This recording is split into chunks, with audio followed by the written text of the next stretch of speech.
The Uncle Bill Show, starring Rainy Day and Uncle Bill.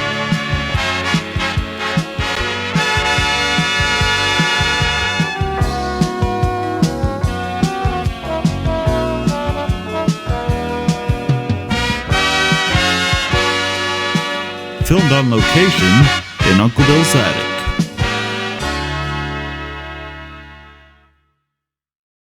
Anakin's yell penetrated Hall. Okay. Oh, Kiki, is that Mitzi? Yeah. Mitzi? Mitsubishi. Yeah. She's pretty. Oh yeah. That's a calico Yeah. that you just got for free in your car engine. Yeah. Oh, This is what happens that's whenever cool. you work on your brakes. Don't take it to the mechanic. Just do it yourself. You get a free cat. Hell yeah. She's like nodding off of my arm. Oh, I see ya. she love. Yep. Oh. She's trying to clean me. So She says, damn. you smell like Pepper." soap. Let me clean you, Dad. She says, you got any oats? That's what she looks like. Brother. You got any oats, brother? She's about to get that fat, too. Huh, Daddy. She's chilling. Big chilling. Bing chilling. Oh. Get the fuck out of here. There we go. Fucking news thing. Bing news. Bing chilling. Bing chilling. Bing news chilling. Alright, so are we doing Jedi guy? I'm down. Alright. Are we both ready? Think so. Excuse me. Word. She is going ham on my armpit right now.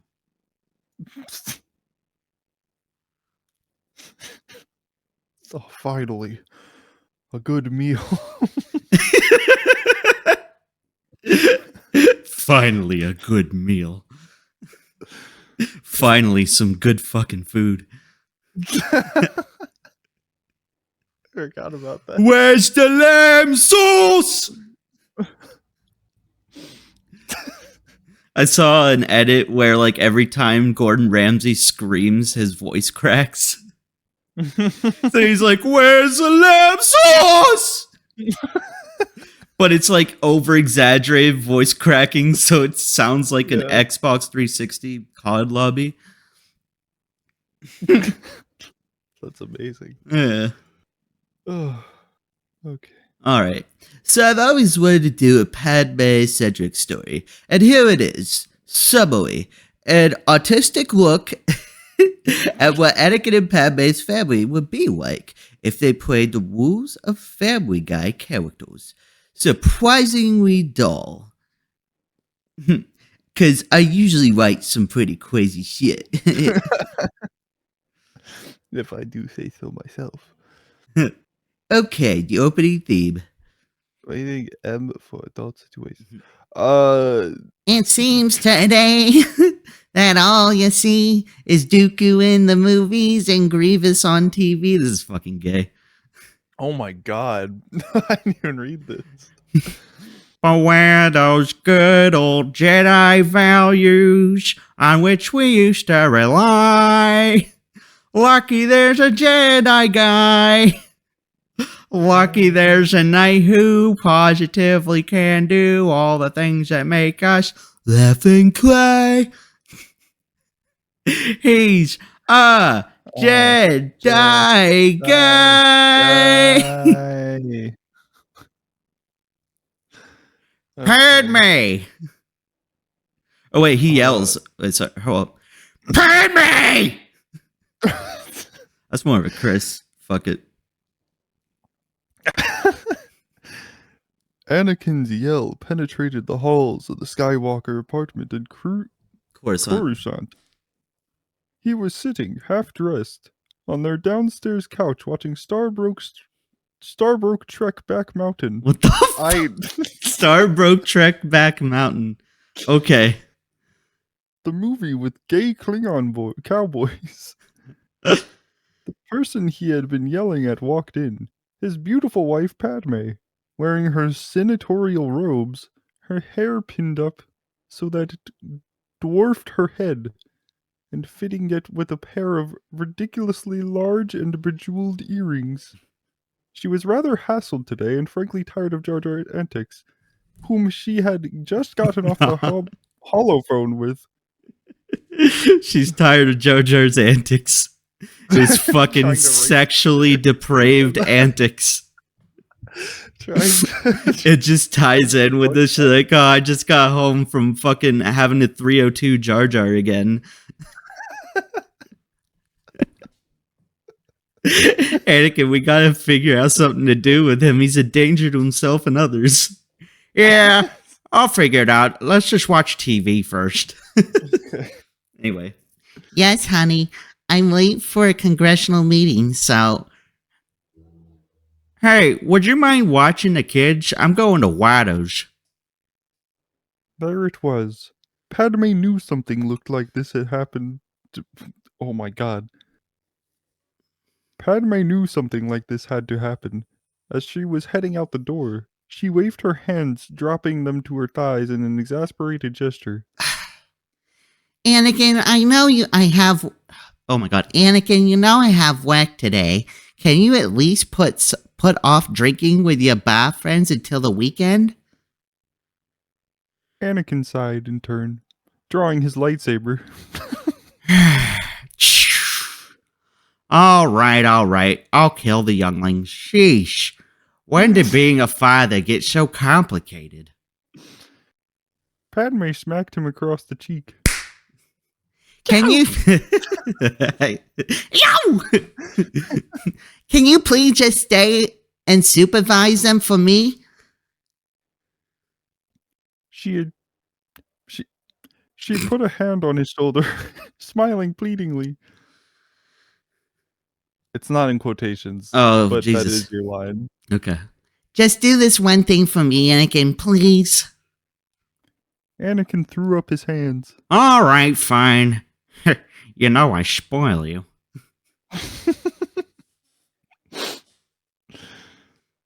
Suddenly, Mace Windu... Oh, not playing the role of Cleveland. Not playing the role of Cleveland, surprisingly. What? Just because he's black, he has to be cast in a black role? Racist bastards. Ran Wait. up to the Skywalkers. Open door, panting. What? Is this supposed to be... Is this Star Wars characters playing the role of Family Guy characters or vice versa? It's Star Wars characters playing Family Guy, right? Padme's family would be like if they play the role. Okay. Okay. Never mind. That is I don't right. fucking Ran up to Skywalker's open door panting. Hey, Anakin! Is that it? It's just like a... English, motherfucker! Do you speak it? Not that. I just would give him like a fucking Superman voice. Ugh. You're on this council, but we do not rank you. We do not give you the ranking of a Jedi Master. Right? Is that what actually happened? I didn't watch the movies. Bro, that was fucking Revenge of the Sith. Yeah. Okay. Remember he fucking loses his shit because he's not promoted to Jedi Master even though he's on the council? No. Take a seat, Skywalker. Hey, Anakin. The Galactic Fair's in town for one night only. You in? He asked excitedly. Freaking sweet! I'm so in! Hey, see you later, Padme. Anakin said, heading out the door. Anakin, wait! Padme started, but he was already gone. She sighed. Damn it. Meanwhile, Palpatine, playing the role of Stewie, was upstairs drawing up sinister plans of world domination. Yes, that will do nicely. And then my minions enter the Jedi Temple. They shall take Yoda hostage. It's brilliant. What do you say, Rupert? The Ewok just stood there, beady little eyes blinking. Baby Palpatine Skywalker sighed. Oh, this is the special editions where their eyes blink. You're right, Rupert. What's the use? What good are all these ray guns and minions to me if I can't pass on if I can't pass on my genetics? Genetics. Wait. A smile slowly dawned on his face. That's it. A clone army. War shall break loose in the galaxy once more. And when it does, Rupert, victory shall be mine. About 1:15 midnight, Peter burst into the Skywalker's residence. Honey, I'm home.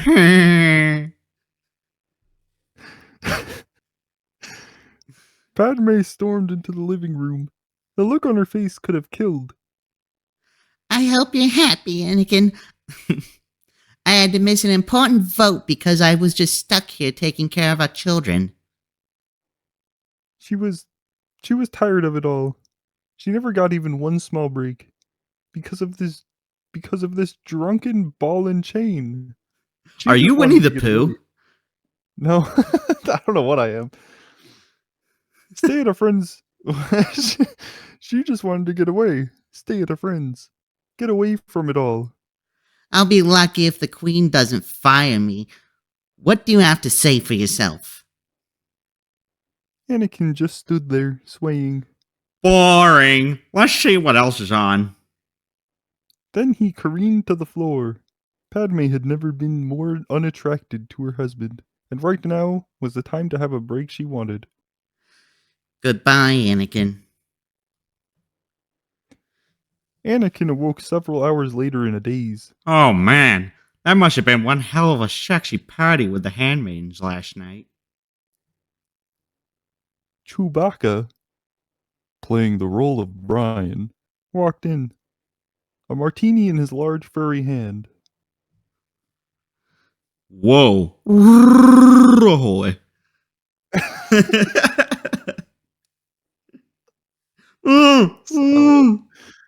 Solid. Anakin looked up from the floor, squinting.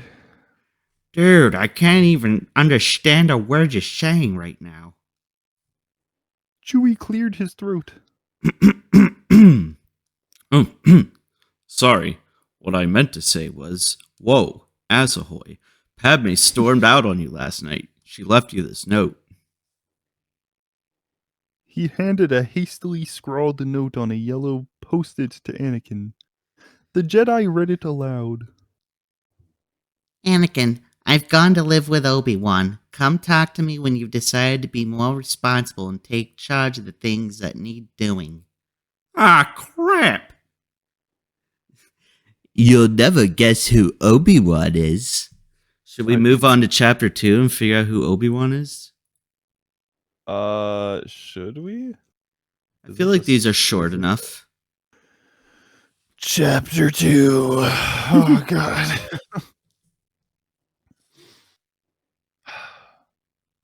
Padme strode up the steps to Obi-Wan Kenobi's apartment within the upper halls of the Jedi Temple and pressed the doorbell.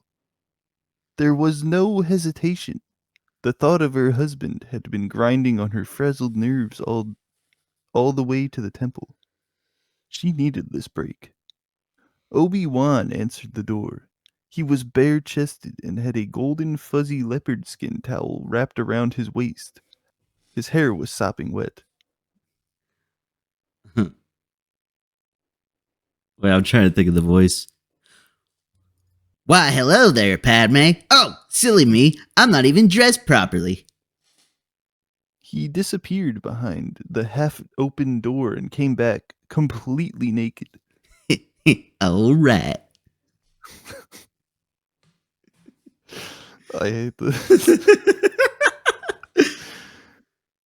Padme spoke as if Obi-Wan was not in fact naked right down to the obscene tattoo in the middle of his bare thigh. A birthday present from Asajj Ventress. Oh yeah. Oh, yeah. Obi-Wan, please, I need to stay at your place for a while. Anakin and I have been, well, frankly, he's a drunken, thoughtless asshole, and I just need a break from everything for a while. I promise I won't be much of a bother. Obi-Wan gaped. Pause. I use a cliché. Obi-Wan Goatsy. Obi-Wan Kagotsy. Okay. It's Lois talking, cuts to Obi-Wan just bent over, asshole and frame spread out. All right. God damn it. Obi-Wan gaped. I'd use a cliche for when people gape, but frankly, they're so overdone. So he just stood there motionless. Steam from the shower flowing through the air out into the hallway until he came to his senses. Well, of course you could stay, Padme. Hang on just one sec. Wait. Is this Lois? No? An Wait. orange-haired woman. Oh my god, it is. So I guess there's two Loises now. Oh, hey, Obi-Wan. Who are you talking to? An orange-haired woman slided up to Obi-Wan and put Sidled. her arms around. Sidled up to Obi-Wan. I was wondering, because that's horrible grammar if that was slided. Up to Obi-Wan and put her arms around his broad shoulders, tossing her wet hair back. She too was naked from the top to bottom. From top to bottom. Her hair, her voice had a kind of nasal quality. Padme reddened, flustered to have disturbed the couple. Oh, sorry, you have company. I don't want to impose. Oh, no, you come right in and get comfortable. Lois, get out of here. But, not now, just go. The woman went back inside. Well, come on in, Padme. Padme entered Obi-Wan's apartment, glad to be in some place other than her home. Her own home. The thought of her husband was making her ill at the moment. It was just infuriating how little she seemed to care. He seemed to care. Fuck. Oh, thank you, Obi-Wan. You just don't know how grateful I am. Relaxing her tense muscles, she flopped down on Obi-Wan's couch. The Jedi Master shut the apartment door behind her. Padme yelled from the other room. Okay. I don't know if that... Obi-Wan, would you mind massaging my shoulders? They're kind of tense. Giggity, giggity, giggity. Okay. Holy crap! Padme's been captured by General Grievous and he's holding her hostage. Anakin exclaimed. Chewie raised an eyebrow at him. Whoa, Assahoy. But Anakin, the note says that. Anakin's voice changed to an impression of what he thought was a noble voice. Not now, Chewie. There's too much at stake. I must rescue my dear family, Padme and Luke and Palpatine and... I want to say Meg? Leia. Oh, yeah, her. Anyway, I must rescue them from the clutches of General Grievous before he could carry out his evil plans. Now I just need a daring sidekick. Someone who will wear revealing spandex uniforms and shout dated exploratory catchphrases. Anakin looked around at Chewie, who started to back against the wall. Holy cow. God, I hate you so much. Assahoy. Palpatine Skywalker stood and regarded the infant before him. Covered in slime and naked, the baby stood in the middle of Palpatine's room, eyes alight with a mean intelligence. Palpatine spoke softly. Do you know how the clone army came into being? They were genetically part of me once, taken by the Kaminoan cloners, altered, manipulated, and now perfected. My fighting clone army, whom do you serve? The clone spoke in a guttural rasp. Palpatine. Good lord. Alright, last chapter. It's at least written coherently. A not jumbled fucking mess. It's definitely better than some of the ones we've read. Yeah. Chapter 3.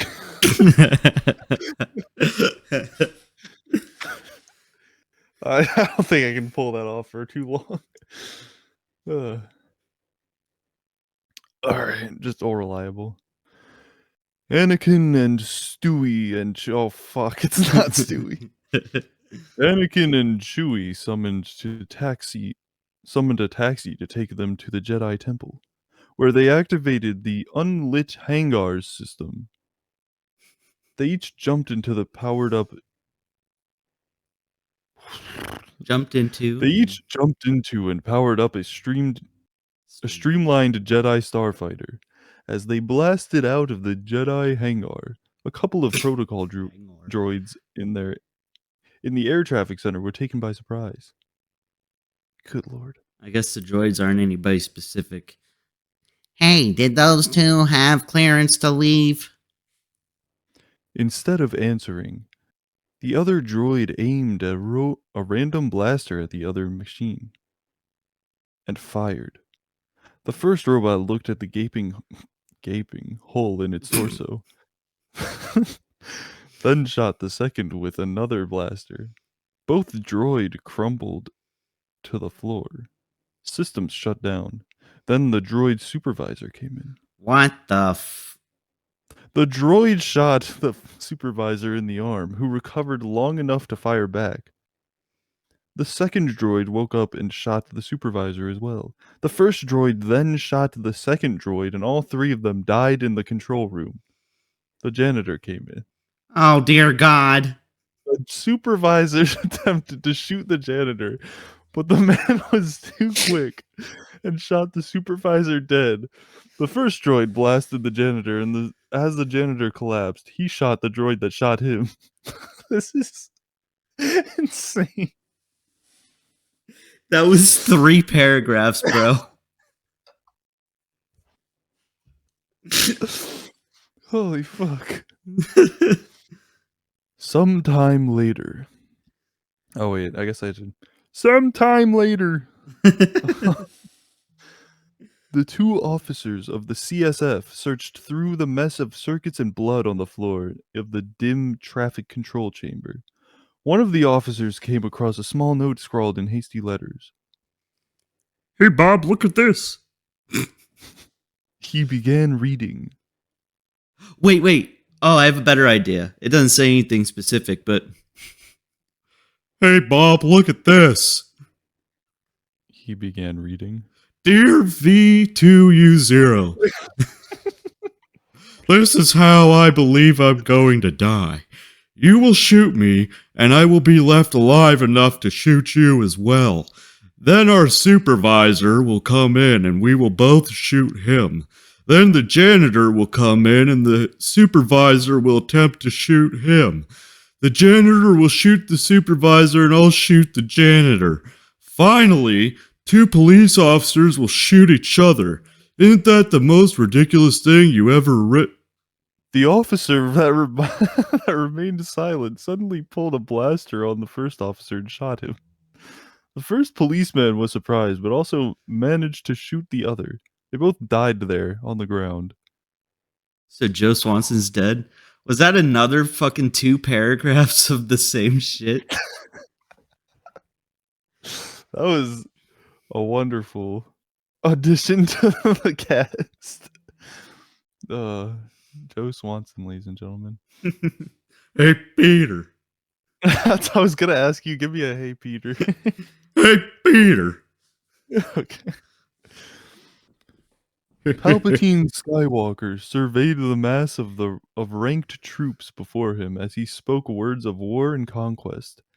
Each soldier bore a powerful-looking plasma gun and sidearm, and each, underneath the T-shaped visor of his white helmet, bore the visage of the man speaking to them. Something, dark side.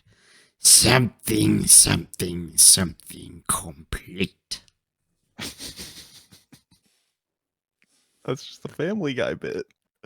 It really is. It was literally it was literally a Family Guy cutaway gag.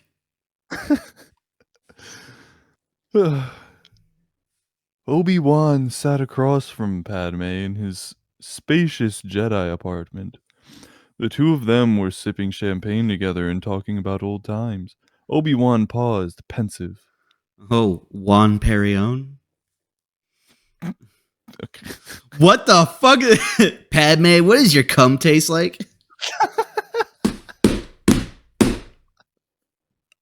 What a fucking What a good icebreaker. icebreaker. Use that one. Just next time you're out on a date. Hey, so what's your cum taste like? Nice to meet you. I'm Tristan. Hello, I'm Tristan. What does your cum taste What like? does your cum taste like? Fuck. What? So what made you come over here? You know, leave Anakin. Oh, I'm not leaving him, Obi-Wan. I told you I need to get away from him. You're right, though. I probably should leave him. But I can't. I know there's still good in him. There's good in me, too, Padme. Padme laughed slightly. Obi-Wan, you're such a joker. Padme, I love you. It's just like first date. What does your cum taste like? I love you. What does your cum taste like? What? Oh, yeah, no, I should probably leave him. I love you. The senator started, then involuntarily breathed in a small gasp. No, wait. Is this in quotes? This was not happening. Not from the one person she thought she. Okay, never mind. It's just one. Yeah, okay. It's just No, the no. narrator Not having. happening. Not from the one person she thought would support her. I can't. You shouldn't feel that way. Oh, you shouldn't have said that. I'm sorry. I can't return your feelings.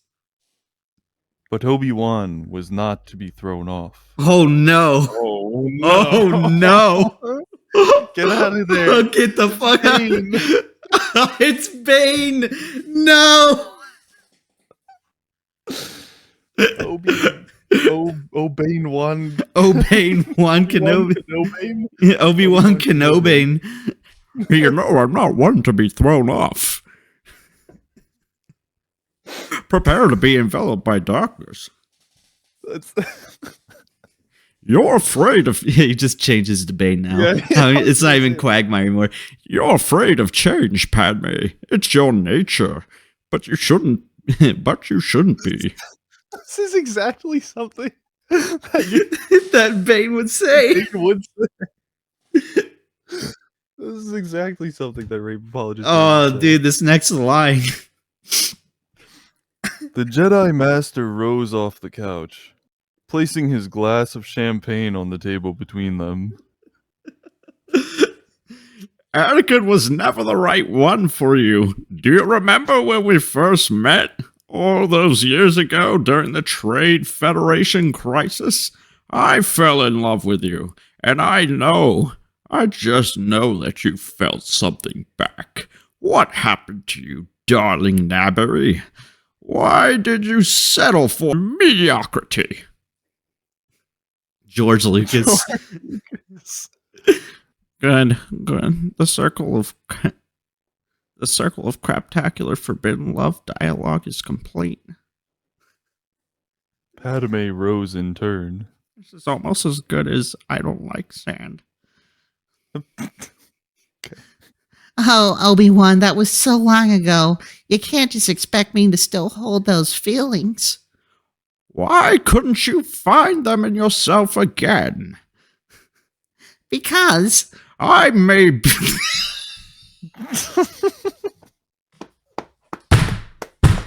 Oh my god! Oh, this is This is absolutely.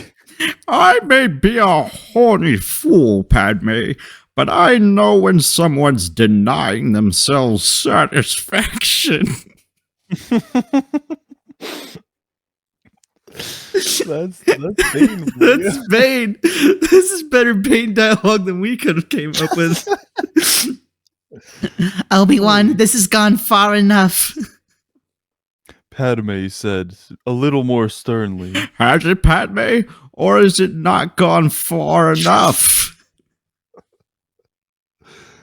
Wait, what? Padme felt him closer to her, even though they did not touch.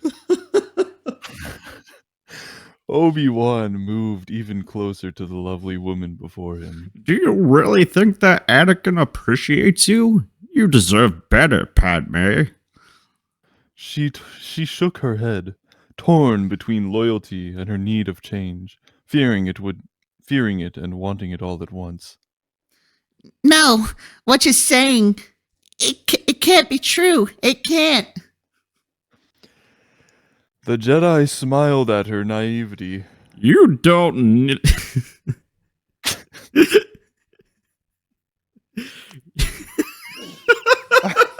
This is so fucking insane. You don't need to put on such a strong, independent mask all the time, Padme. Padme looked down to the floor, fighting her desire, but losing. Obi-Wan was close to her now. So close. Closer. I desire closeness. Is this the narrator? That's just the narrator, like, I want them to be closer. I want them to be touching.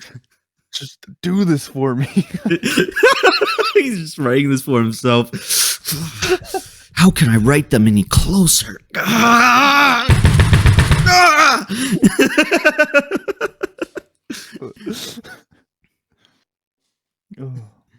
Obi-Wan? Yes. Their voices quieted to whispers. If I love you, will you be true to me? Whoa! I can't believe that scene degraded to non-comedic Amidala romance. Actually, this is us Obidala. Like Obi-Wan Amidala. Yeah. Obidala romance. Actually, this is my first time writing a romance in a story. So concrete? So concrete would be appreciated. Also, see if you can guess to what I am referring to when Obi-Wan asks Padme what her cum tastes like.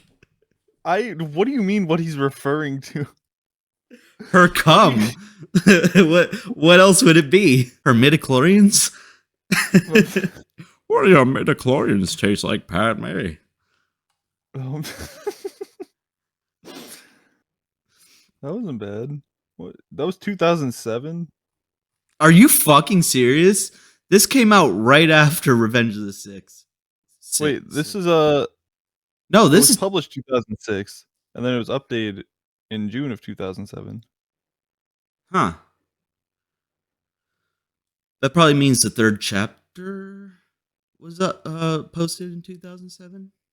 Yeah, because I mean it was June 2007 was the third chapter, I guess, and then the first was December 31st, 2006.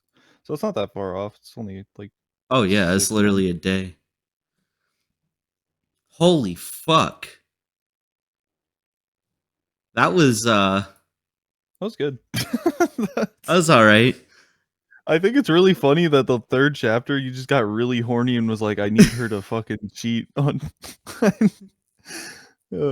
need to write romance of her falling in love with her. That's another one that just wasn't finished, but I don't think we're gonna make any kind of ode to that one. I don't know, man. It's reverse Star Wars Family Guy, you know? I'm just not world- gonna do a whole fan film for it though. Yeah, that's fair. Oh god. Holy shit, Well, dude. That was Obi-Wan Kabanemeyer. That was really good dialogue. Getting really For- thirsty for Lois Amidala's cum, I guess. And this is the Uncle Bill Show, the only show where I cast minus 20,000 HP spell from my level 1800 wizard on Tristan, draining all of his health.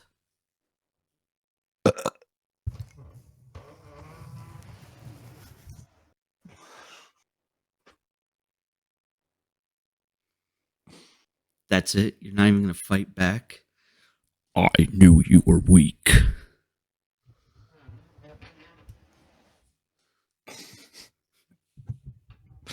All of my cum is gone.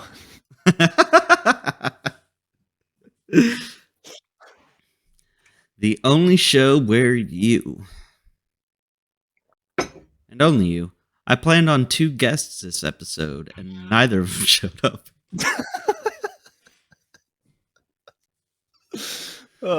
Ain't that how it goes? Yeah, guests on another one of these fucking things? Fuck no, count me out. Yeah, man, whatever. Fuck them. It's fine, you know. They didn't say that. I'm just self-deprecating. Okay. They're good peoples. Wow, Tristan. So, some crazy shit to start off, my topic list here after wrapping up the last episode just spawned so many more crazy fucking shit happening to the world. Yeah. You want to hear my fucking insane story? Is it another Pittsburgh-esque experience? Not quite as long, but Okay. I guess this would count as a Uber story. We haven't done one of those in a while. Oh, hell yeah. So I was doing an Uber, and I was taking this group down into like downtown, right? And we get at that intersection where like it splits. You can go either to Bellefonte or downtown State College, right there, Mhm. like right off the University Bridge. And as I pull up to that stoplight, I see all these fucking emergency vehicles flying down College Ave, right? Like ambulance, fire trucks, police, everything, right? I'm like, what the fuck is going on? So I look over, right? They are chasing one of those fucking drones. I mean, this thing was flying probably 10 or 15 feet off the ground. It was flying low. Oh. And dude, people were not exaggerating when they said these things were massive. Like, they said this the size of an SUV. I'd say this was almost the size of like a fucking construction van. This thing was fucking huge, and it was loud as shit. And it flew right over me. Like, and by over me, I mean if it like lost power, it would have crushed my car. Like right over me. This thing was like I should have gotten a video. It was fucking all my passengers got a video and never shared it to me. But then Yeah. again, I didn't ask, so that's my fault. But it was fucking crazy. This thing was massive, dude. It had lights all over it. It had like headlights on the front. It looked like almost like headlights. It looked like a flying fucking car. Let me And it was can I find footage of this? in State College, probably not. Why the fuck not? I don't know. 2 years ago. I- 2 years ago. I don't know why there's like that. Fuck. Up until like Trump sent his whatever lady to go investigate it, there was really no news coming out about it. About the Jones in general, anyway. I mean, there's still probably not going to be any news about him, to be honest. It was literally like yeah, we know what they're there for. Don't worry about it. And then we actually don't know what's going on. And then Well, when they came back, when Then- Trump like sent them to investigate it, they came back and said, "Yeah, what was it? The FAA approved it for testing, and that's what they've been doing, flying around." I'm like, okay, that doesn't make sense because if the FAA approved it, why is the government saying that they don't know what it is, and then they do know what it is, but they don't, and they don't know if it's the enemy or not? But if you shoot one of these because it's on your fucking property and you're afraid of for your safety, then you're getting thrown in prison.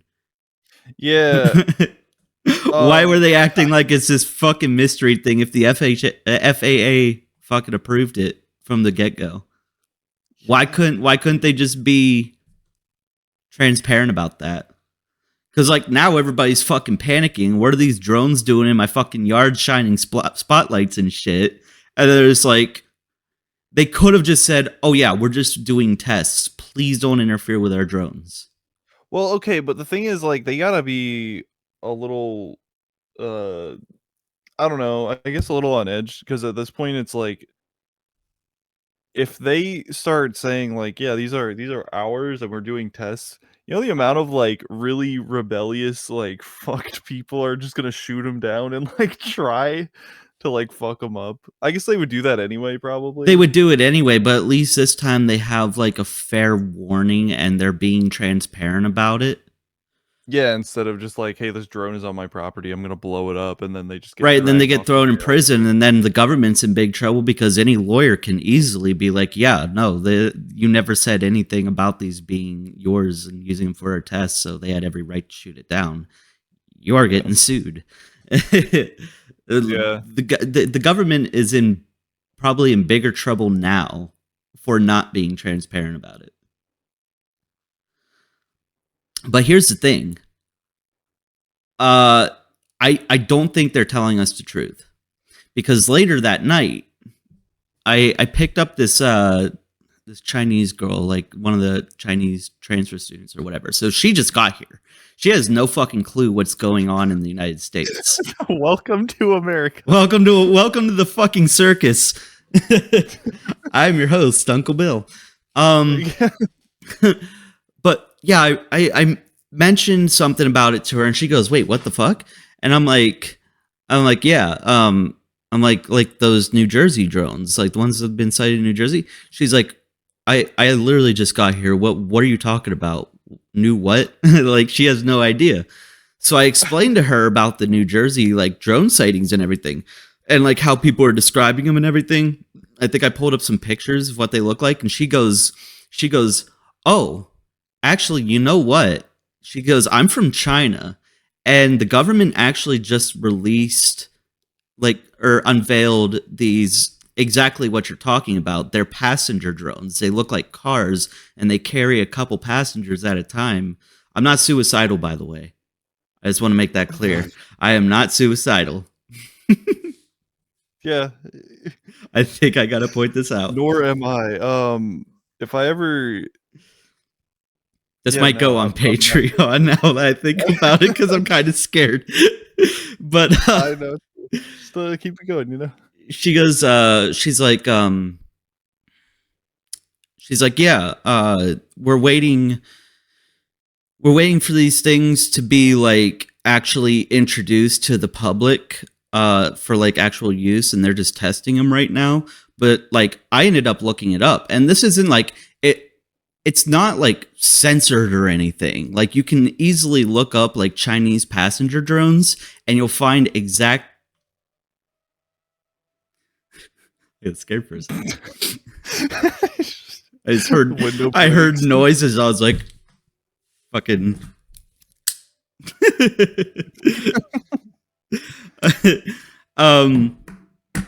She's like, yeah, they're like Chinese passenger drones or whatever. And if you look it up, you'll find them. They look exactly like the ones that are being reported in Jersey, right? I'm like, that's fucking weird.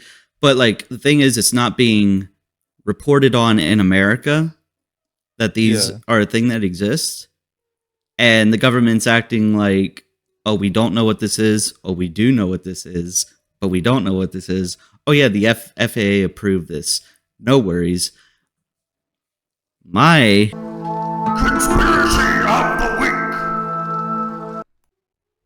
Is that we're being invaded. Because it kind of goes hand in hand with like what Zuckerberg was saying about like the last 4 years, us being sold out to China and like other like anti-American countries. I don't. But do you believe a word Zuckerberg is saying?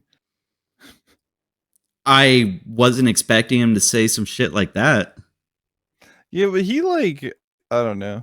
He took a hard turn. He's just like he's just a girl. But if these things are flying around, right, and the government's pretending they don't know anything about them, but they are arresting people for shooting them down, but they look exactly like the passenger drones that China is making, why are they here? Because Why are they flying up out of the fucking Pacific or Atlantic or whatever and fucking stalking naval ships? And then the military wasn't even told about it. yeah, I don't know, man. I like. Well, okay. What do they gain from invading us? What is the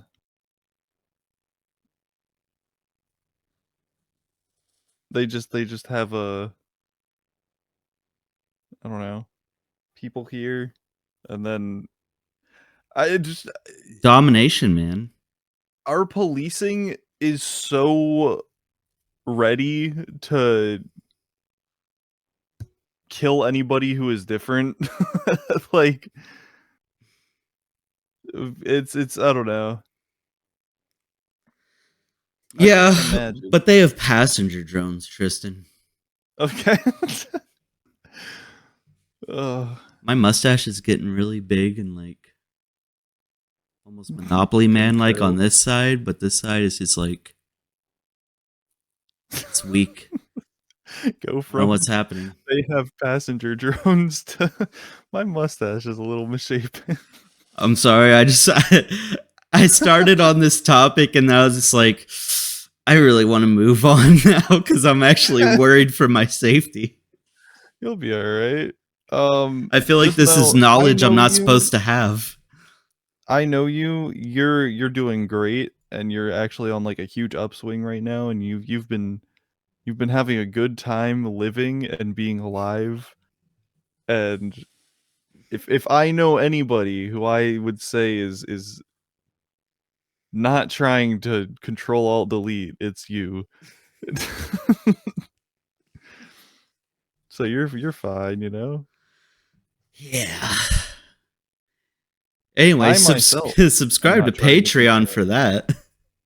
I've That's the conspiracy of the week that didn't make it into today's episode. You guys like passenger drones? Oh, Oh man. what a cool thing. No, but like it's kind of cool that technology's getting there though. It's cool. We have like It's just the kind of ability to do scary. stuff like that. Yeah. Technology's been scary. It's kind of just gonna happen, and we're gonna have Technology to was already scary when they told us they were bringing it out. Like when Microsoft made those fucking AI robots and they literally looked like iRobot. yeah. I was like, oh, hey, look at this. And they're just like, one of them actually said they want to kill the human race. Yeah. But like at least they were like transparent about it. Meanwhile, these fucking drones are floating up out of the ocean and shit, and nobody knows what the fuck's going on. Yeah. Good lord, yeah. Oh. I kind of really like AI though. My stress Because like hacky if we're sack. gonna okay. Stress balling it out. If we're going down like that fucking crazy technological future where the computers take over, I'll be the first to say turn me into a computer. Get me out of here. I don't want to. Get me out of this flesh puppet. I Let feel me like be, life would be harder as a computer because you got all this fucking stream of information and disinformation and misinformation constantly flooding your conscience. Yeah, but you also have like You're also simultaneously getting every fucking Chappelle Roan song streamed through your brain. That's not a life I choose to live, Tristan. I want to Okay, keep but my you have- independence. Okay, it's not like when you turn on your computer, it doesn't just turn on Spotify and and go to a Chaperone playlist and just here we go. You can't turn this off. But it knows. It knows exactly. Oh my god. Maybe not your computer, but the internet does.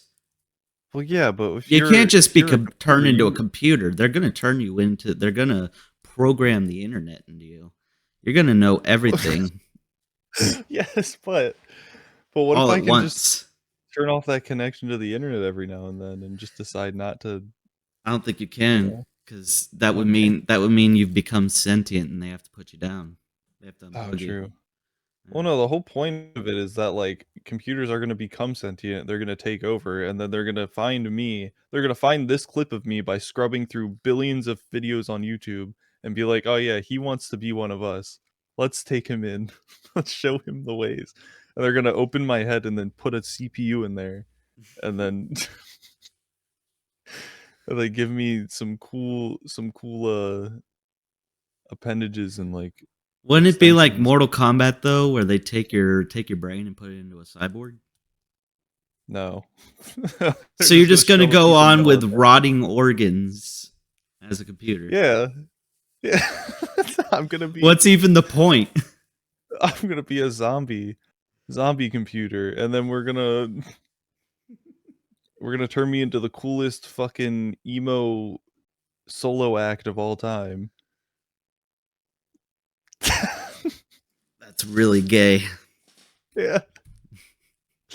It was gay when I was saying it. It just kept coming out. We can anyway. we can make him hate his parents even more. Uh, The $6 billion.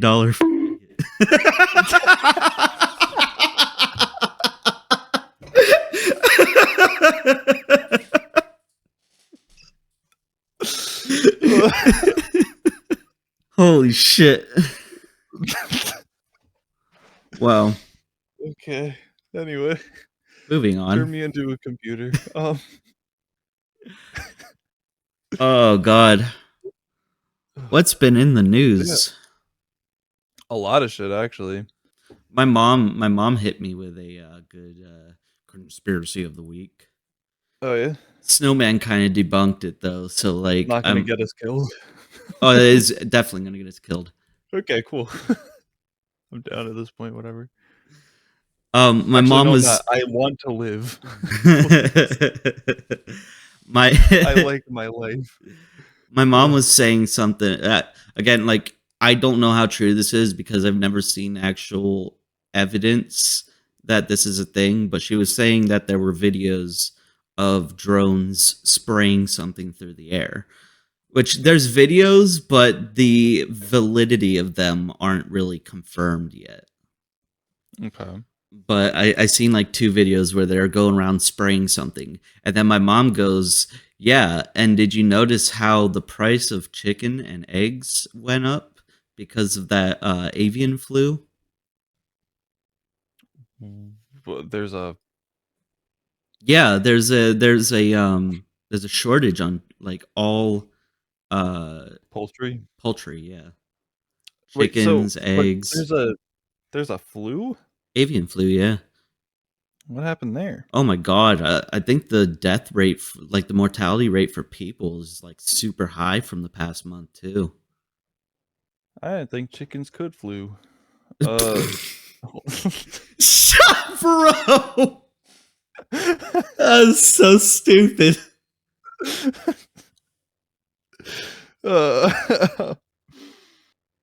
I'm so sorry. We can You should be. Bird flu, H5N1, avian influenza.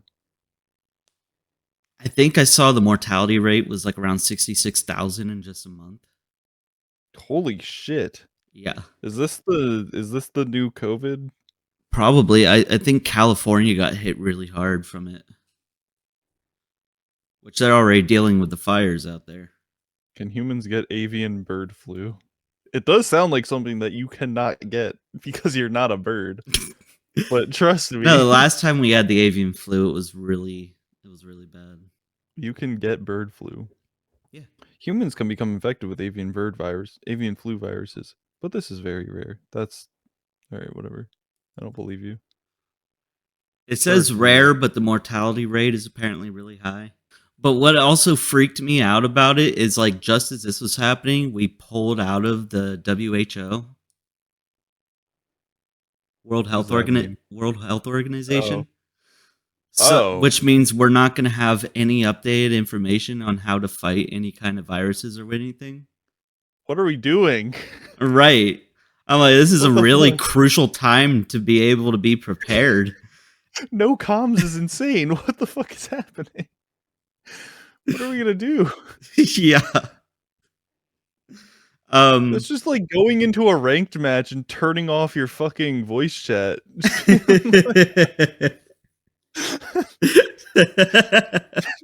Not playing with the team at all. Ugh. Literally. Yeah. There was that. What was I gonna say? I don't know. It's just fucked. Yeah. Yeah, a little bit. Wait, why did you pull out of the WHO? I guess because they didn't do a good enough job at preparing everyone for COVID. So I guess our government sees them as useless and The therefore United States pulled announced out. its withdrawal from the World Health Organization in 2020 due to the organization's mishandling of the COVID-19 pandemic that arose out of Wuhan, China, and other global health crises. Its failure to adopt urgently needed reforms and its inability. Okay, so this just means that we set our own policies and our own things that we have to follow, right? I guess if we get there, but I Why- doubt it. We're the whole point of the World Health Organization is to keep everybody updated on like how to defend themselves against the fucking plague. Thing. We just decided, yeah, we don't We need just you guys. decided to opt out of life. I don't really care about you guys. I'm going here. But like I said, there's no actual confirmation. Like even I saw Snopes even said that an answer is pending on whether or not the drones are actually spraying anything. But also Snowman made a point. He's like the avian flu didn't affect New Jersey. It's on the West Coast. Okay. So I'm like, oh, yeah, I guess that's fair. They don't have drones in California, so that wouldn't make much sense.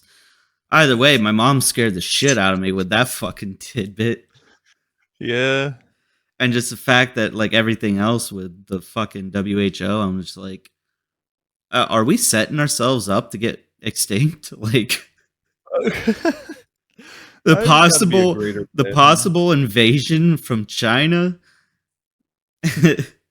I mean, it also like would make sense. The first fucking thing to do to invade a country is fucking hit them with a fucking a famine. True. Famine, virus, mass panic. These fucking things flying in the air. Nobody trusts each other. Nobody trusts their own government. Everybody's fighting each other and dying from the plague. Until only the rich survive. Until only the rich survive in Mark Zuckerberg's Hawaii bunker. It's freaky, man. We're living in some weird times. And then we got that fucking Black Hawk helicopter, which I was looking into that. And the helicopter, did you see that? The plane crash in DC? No, wasn't there one in Philly too? Yeah. Oh, dude, you were even closer to that. My friend called me in the middle of the night and was just like, I just had a very bad thought. How close are you to Philly? I'm like a good 3.5, 4 hours. Yeah. She's like, okay, did you see that plane crash? I'm like, oh, is that what my passengers were talking about? Yeah, I heard about it. I didn't know that was in Philly, though. She's like, I just wanted to make sure you're okay. I'm like, yeah, I'm good. Dog. Wait, so what happened in DC? That was like a collision, right? Yes, so it was there was like A a helicopter that was just it fucking was like a big ass there plane for was some going reason. through. It was a Black Hawk military, a big Black Hawk military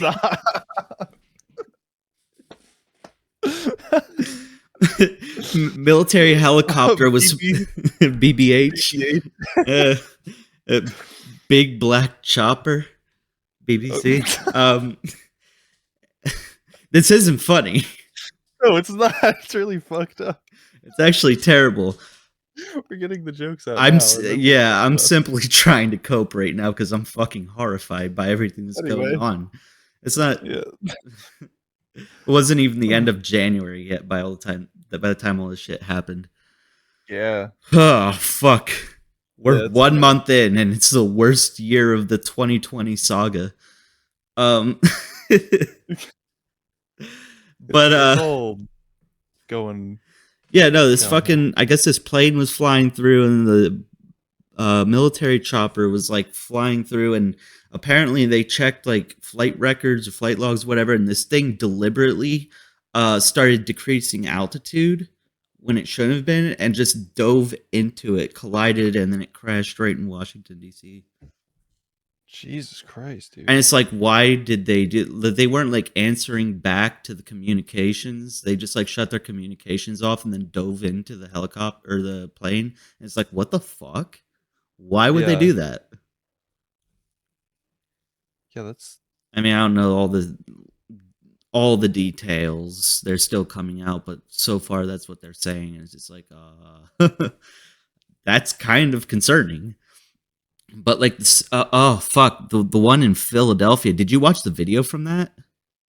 I saw a couple different perspectives, but I saw one that was like right on the street. It was like somebody's dash cam, and then there was another one of somebody's doorbell camera caught it.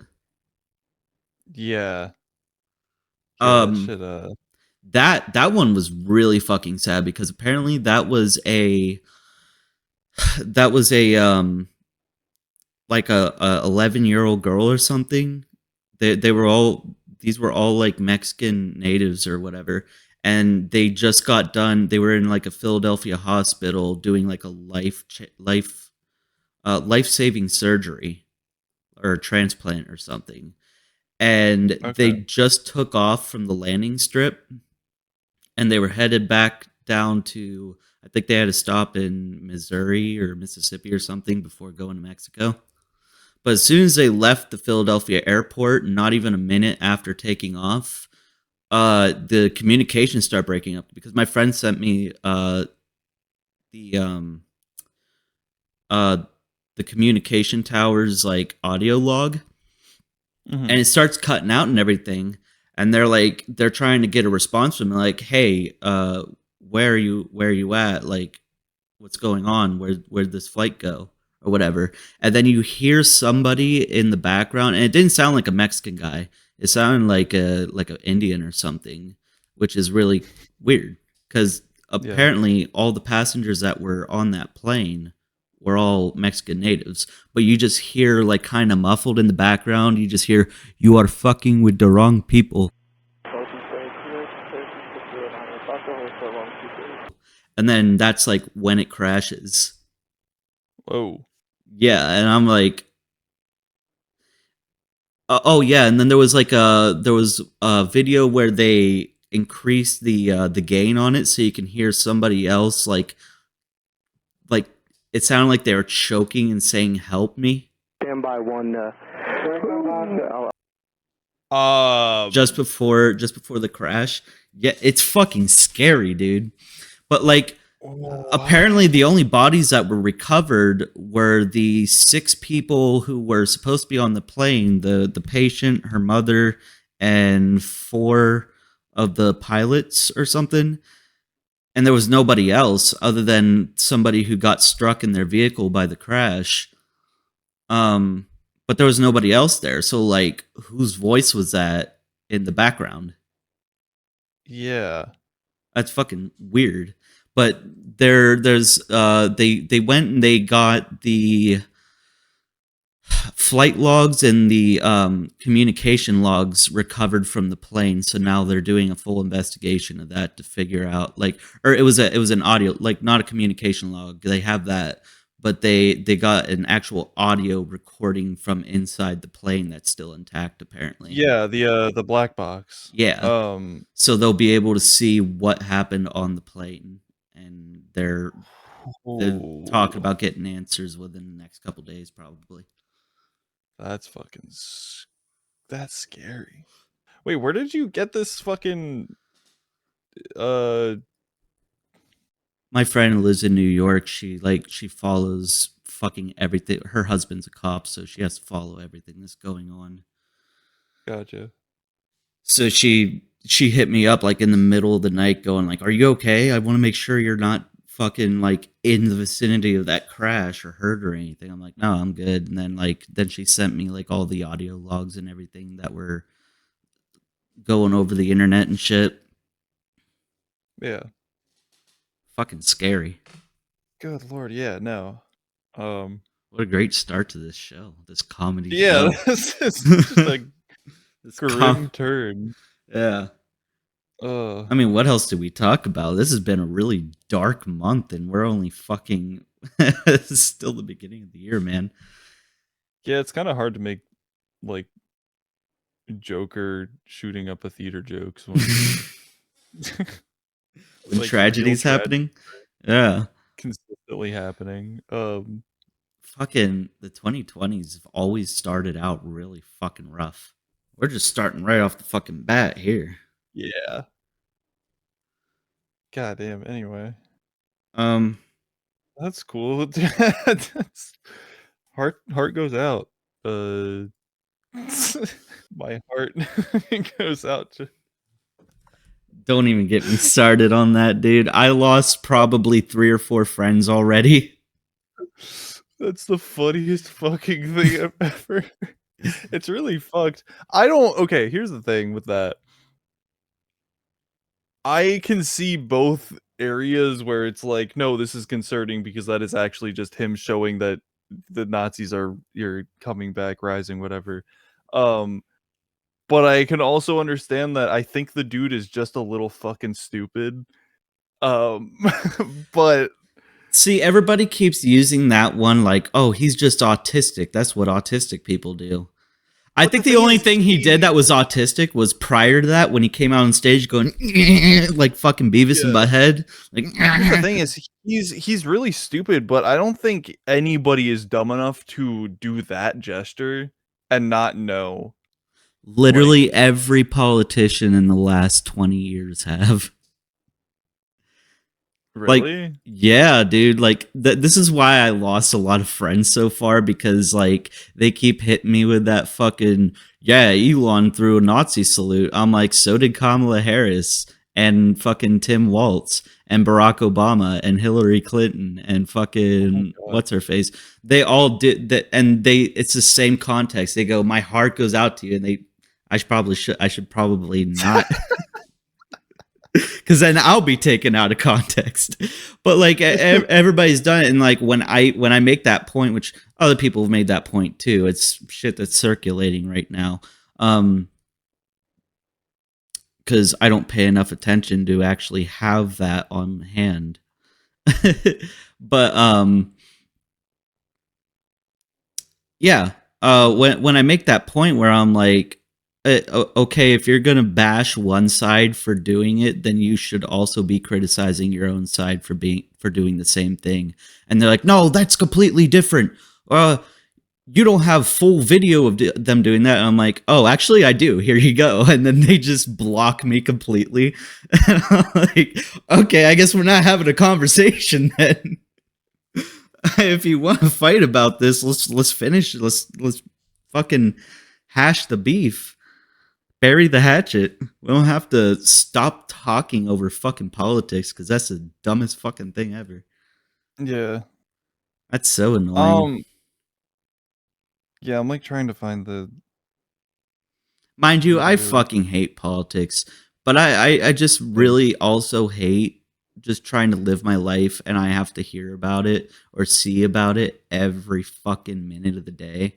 I'm just like, dude, can we just like agree to disagree that everyone has fucking done it? Yeah. I can't find the fucking videos, but like, Oh wait, hang on. I have them. but there's like several pictures, I guess. It's just also like I hate just looking at pictures of that and being like, oh, yep, it is the same because there's no. There's context or anything. there's pictures and like that's when people are like, "Oh, well you don't have full like every frame of that of them doing that." And then this is like yeah, but there are also videos which I saw another one but I forgot to save it. I saw one where Obama did it. And the Obama one was actually really hard. like a straight palm straight down Oh, arm God. lifted pretty almost 90-degree angle, Awesome. and it's just like that's just annoying to me. It's just like everybody wants a reason to attack each other, and it's just like if you're going to criticize one side, it takes some accountability on yours or just shut up because like Yeah. That's the other thing too. Is like I just. Why is it got to be sides anyway? Because literally every politician makes me fucking sick. mhm. And like, Oh dude, they're it's all just- fucking brain dead, man. None of them are looking out for our best interests, only their own. It's all That's the why, same like- shit.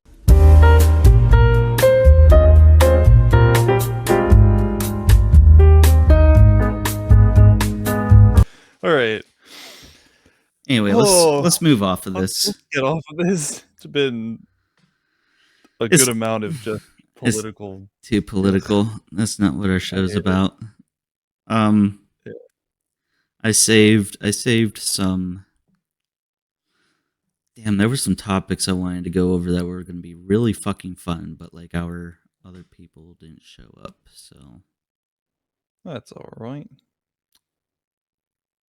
Oh yeah. I just saw this the other day that I think they were leaks of so I don't know if we talked about this before. Did you see there's a Switch 2 coming out? Yeah. Oh my God. Did we not talk about that? I can't remember if we did or not. I feel like we did, but maybe it wasn't even on here. Dog. It's That- literally just the Switch again. Well, it's. Oh my God. Yeah. It's so. Just make a new The Switch console. Ladies and gentlemen, the same console twice, except this time the Joy-Cons don't slide in; they press in, which just makes me uncomfortable. Yeah, who Um, cares?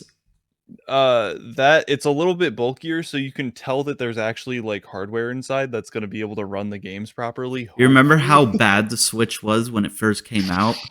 Do Like the I? Joy-Cons weren't working and the shit was overheating and everything else. God, that was a time to be alive when you could Yeah. pay $500 for a console and have it just. God, that console's been out for like almost 10 years now, too.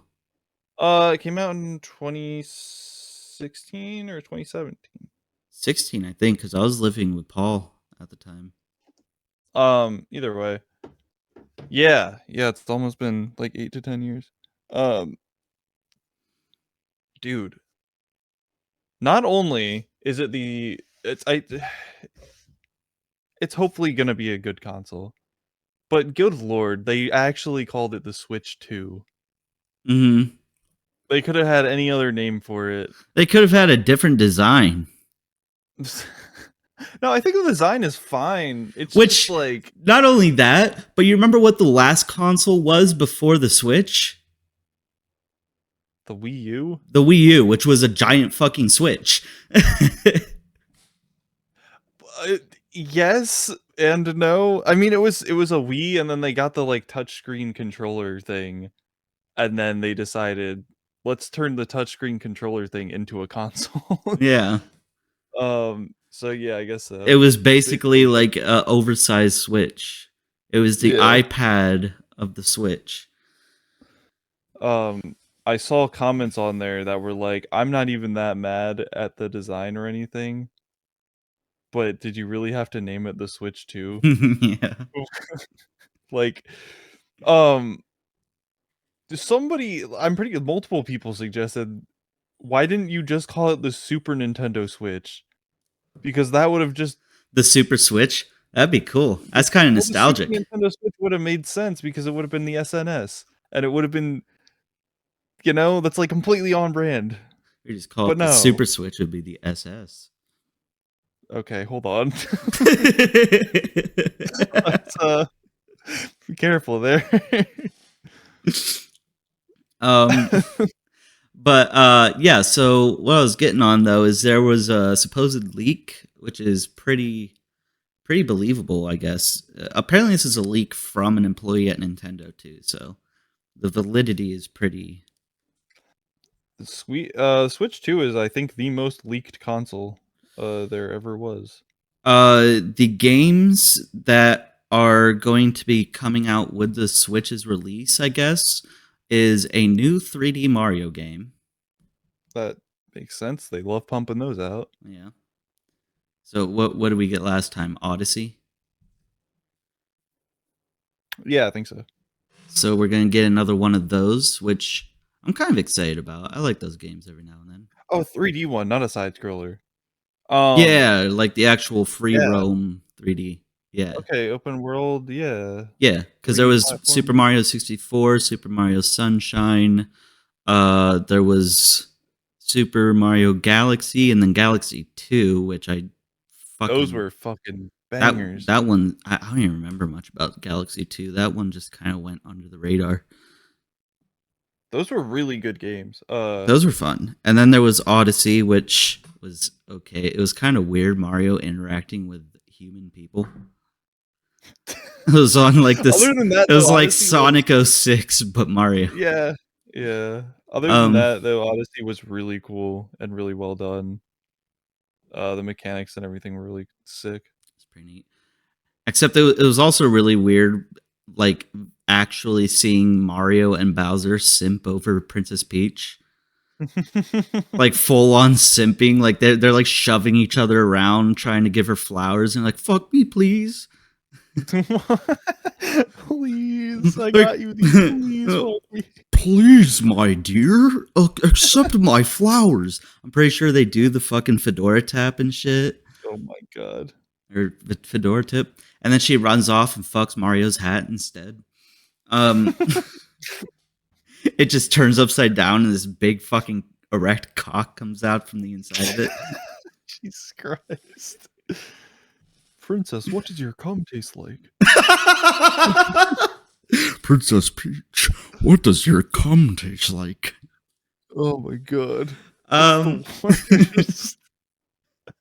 really happy we read that fan fiction. Same. That one It's was fucking a banger. Anyway, yeah, so new 3D Mario game, and the one that really fucking threw me off for a sec was a remake. It said a Legend of Zelda remake, which I'm pretty sure they're implying that's a remake of the first game, like the 1983, was it? Whoa. Or 86 maybe? Yeah.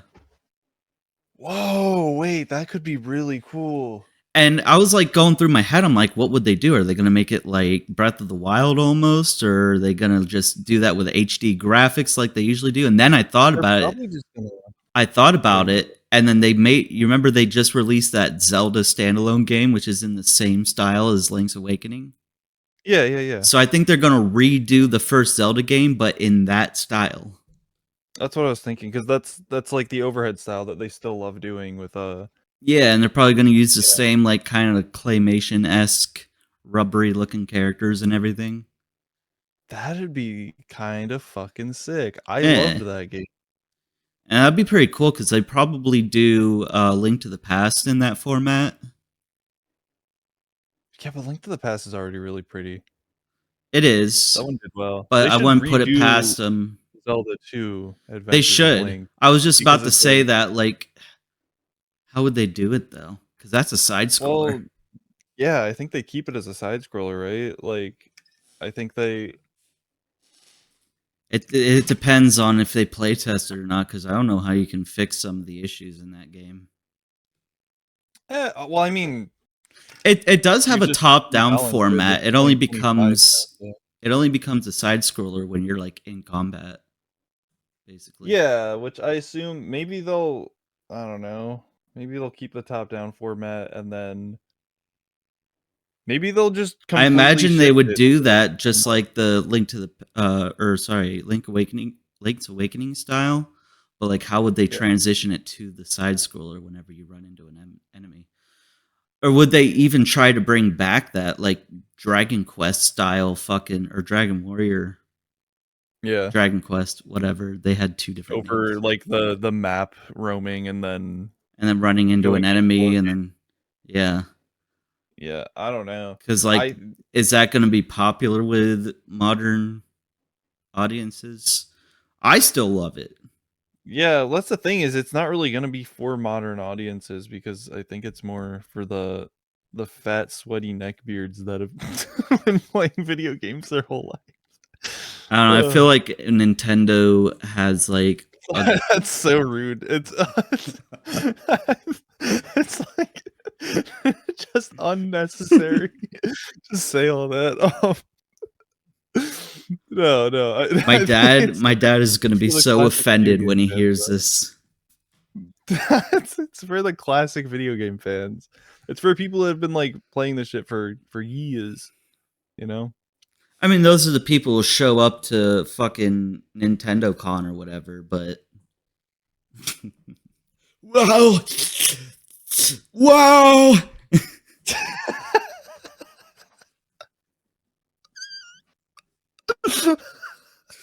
Wow. It's so fucking funny. Wow. but I think like a Nintendo's South Park bit. Nintendo's goal is to appease a younger audience. So I think they want to keep Yeah, the younger definitely. Well, generations that's in what their the- back pocket. That's what the cutesy claymation animations are now. It's like a Yeah, friendly. but how many?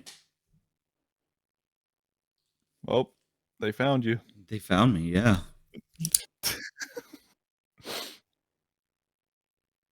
Oh, that's my projector. Holy shit. I'm gonna keep one ear open this whole time Okay. because that actually made me nervous. It sounded like somebody was coming up my steps, like really loudly. Yeah.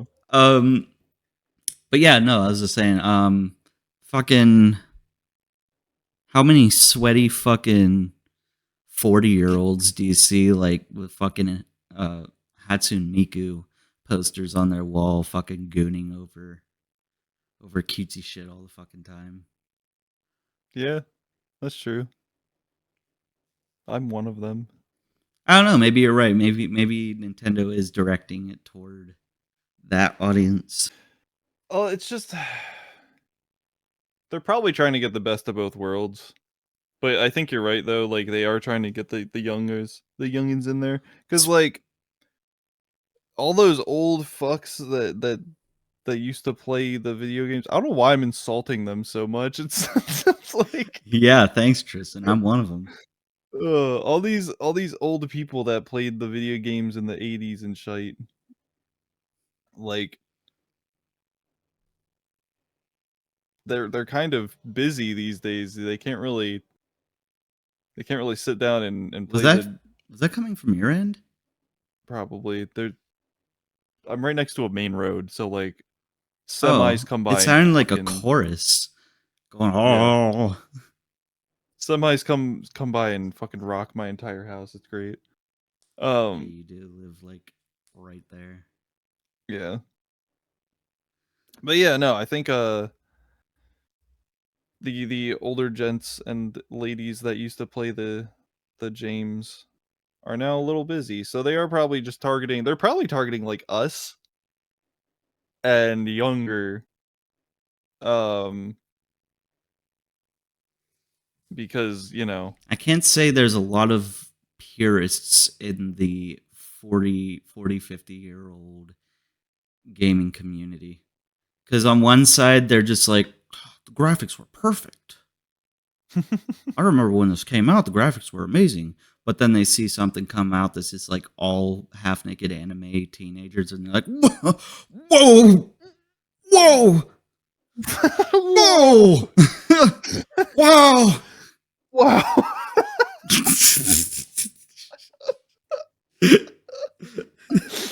Wow.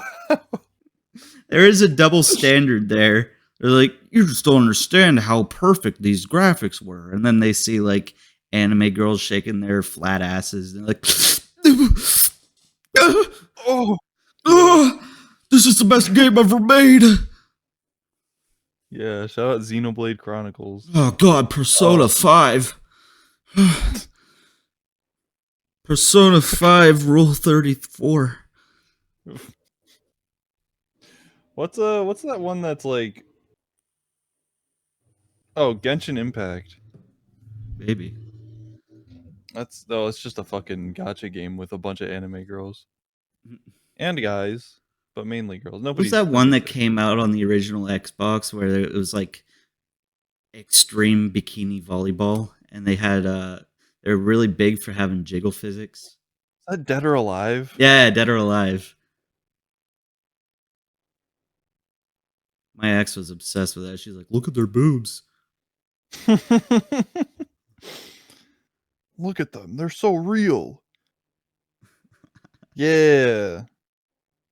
What the fuck is that game even about? Is it just I guess boobs, right? Yeah, boobs. They market it, I think they marketed it as like a really extreme fucking high stakes. It's called Dead or Alive. Yeah. It sounds like a Vin Diesel movie.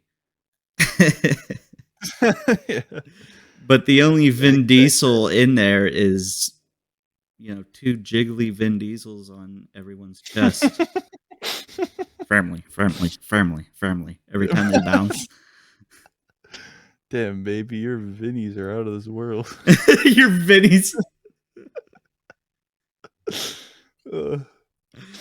Oh, man. Anyway, Those are some nice Vinnies you got there. Yeah. Speaking of simps and gooners who are probably too old to know better. Did you see Vito just posted for the first time in fucking forever, it feels like? Yeah. This is the reason I found out about it, and biggest problem. Destiny.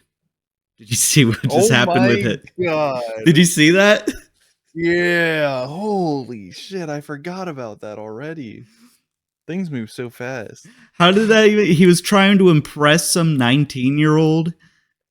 He sent a So- 19-year-old. A video of him fucking a woman Yeah. Who So- then who the then is... 19-year-old then leaked that footage to multiple other people, and then said woman in video was like, "Hey, what the fuck?" I never gave him permission to film this. Yeah. Yeah.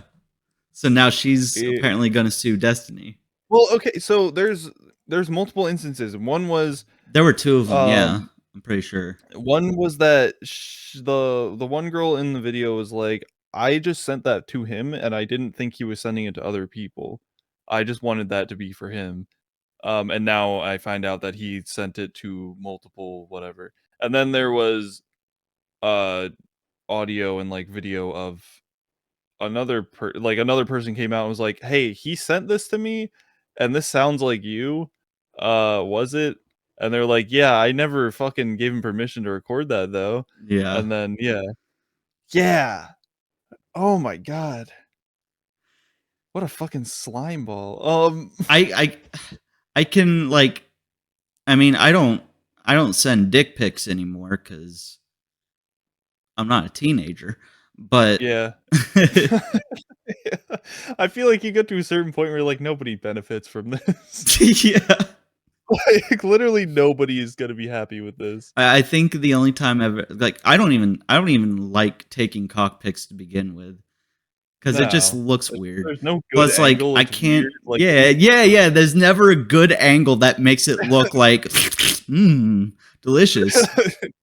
Like, sweet. nobody's going to enjoy looking at this. It's not like it's a Yeah. little fucking acorn hidden in a bush or anything, but it just Right. still does not look right because the lighting's Yeah. off, the angle's like really weird. It's just like, who actually enjoys looking at this? Which, the thing is, the only time I've ever sent dick pics to anybody is because they asked. And I'm like, why do you Yeah, want no. this? I wanted to touch on that point too. Anybody who is unconsensually sent naked pictures of themselves, I hope you know you're the worst.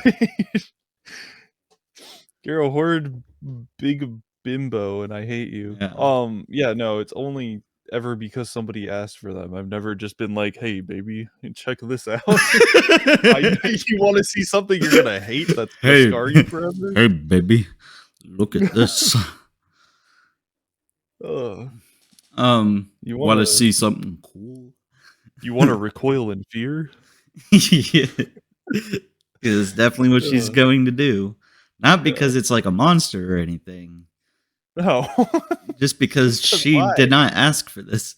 nobody wants this.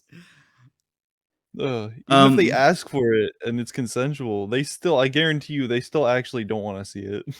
that being said, I can understand, at least in some scenarios, like if the chick's asking for it, guys sending a dick pic or something or whatever.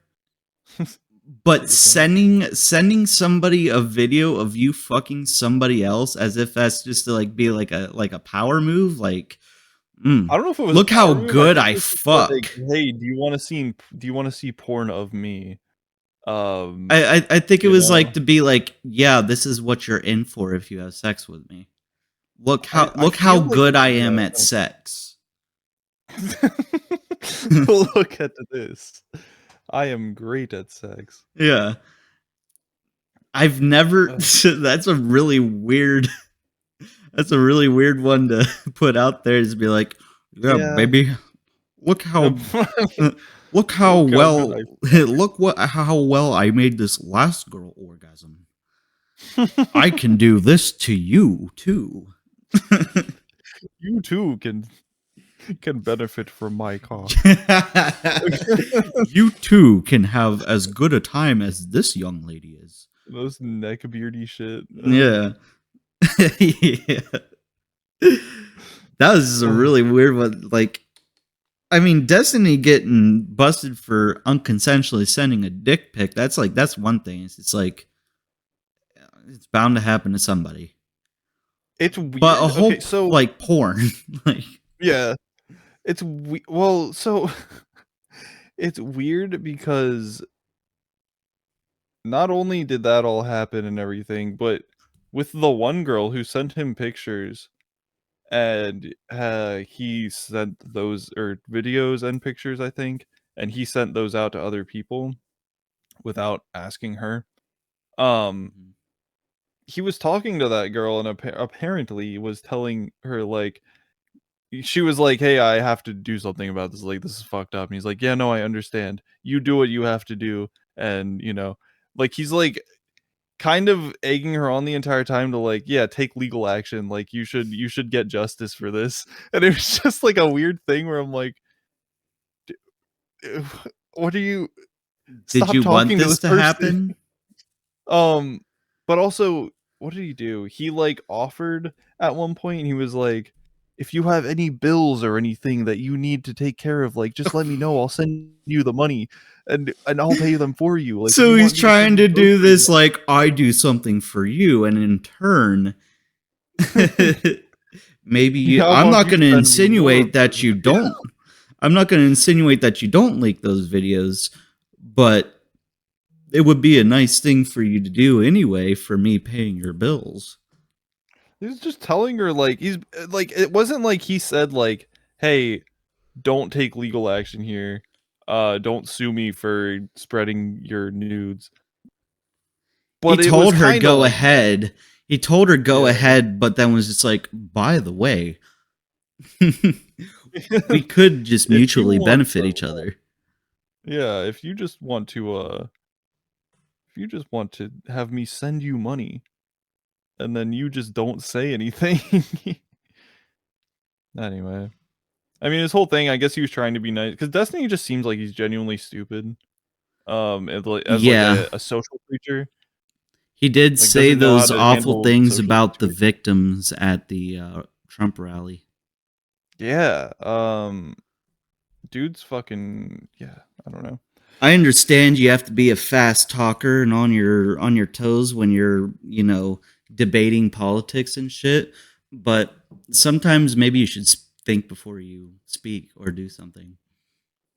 Yeah, we gotta do the same thing sometimes, But it's not as bad because I've never said like, yeah, God, you guys should die. You've been at the Trump, you should die. We That's we your also fault. don't debate politics on this channel. That's so true.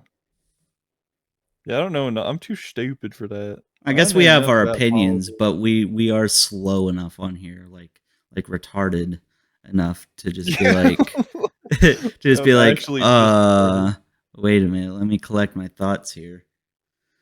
To quote one great I do sometimes I've noticed I do sometimes phrase things wrong and then I hear it back, I'm like, wow, I could have said that a That's not lot what I meant better. at all. Yeah. I'm like, I can see Yeah, how that's somebody would cool. misconstrue this. Damn, I'm gonna get fucking shit on later in life, but like, fuck it. I don't know. Whatever. Yeah, I don't know. It's just fucking context, As long as there's context. You want to hear a really good gaslight since I don't have one recent. Kind of in Sure. that same vein of saying that. Well, I mean, I knew what I was doing when I said this. That was why it was funny. I it was kind of like a Sam Hyde bit before I even knew who Sam Hyde was. Yeah. Because like that was my thing. I just said shit that I knew would piss people off unless they knew I was joking. And if they're Yeah. that dumb to realize I'm not being serious, then why are you hanging out with me? But this was in high school. And we're nearing the end of Obama's second term in office. So mind you, at this point, gay marriage had been legal for the better part of a decade. Right? I think so. Yeah. So I think that was one of I the don't remember. things he did in first term in office is legalize gay marriage. And the whole world rejoiced. We were all happy about it. Yeah. And then for some strange reason, this is before Trump even announced that he was running. So I don't know where the fuck this was coming from. I also was kind of annoyed that these were people probably like a year or two younger than me coming up to me with this fucking dumbass petition that they wrote out themselves going, you need to sign this. You need to sign this. I'm like, sign what? What's it about? And they're just like, this is to make sure that gay marriage stays legal. I'm like, the fuck are you? What? Who's trying to ban gay marriage? Like, and they're like, can you sign this? I'm like, I just decided I was gonna do it. I just went. I was like, no, I'm not gonna sign that. And they're like, what the fuck? Why? Don't you care about gay people? And I'm like, now I'm like kind of really annoyed that like they're like, antagonizing me about this. And it's gonna make me be even more of a dickhead at this point. Oh my god. So I just hit them with a, yeah, no, I don't think it should be legal. And they're like, what the fuck?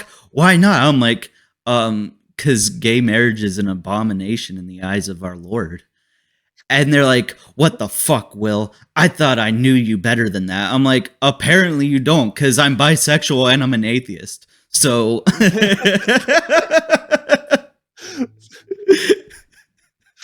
Good lord. If you dude. can't see the fucking sarcasm, get out of my face. Also, you're 16 years old. Quit fucking go. Like, you have better shit to do than get involved in politics. Have a life. I mean, I don't know, dude. Some people, that's just their thing. Is like being an activist in that realm is, it's good for like. I if don't we think didn't have activists- activism, like we Mm-mm. wouldn't be where we are. No, I don't think activists really care Segregation about. would still be a thing, Will. I think activists what, God? care more about their own self-image and how they look to the side they want to appease than actually Some the people goal. definitely, but not all of them. You can't just say So this is why I think it is. They see something that is like a social issue, and they're like, "Well, if I make my entire identity about like trying to be an activist about this thing, then more people will like me." That's okay, but that's true for some people, but I don't think that's every Like single Mr. person. Beast. Oh my fucking god. Oh. Are we gonna talk more about this, or can we segue to the Mr. Beast drama? Let's segue into Mr. Beast drama because God damn it, Jimmy. So, the Beast Games is now out on Netflix or Amazon. Oh, is it really? Mm-hmm. Did you watch any of it? Fuck no.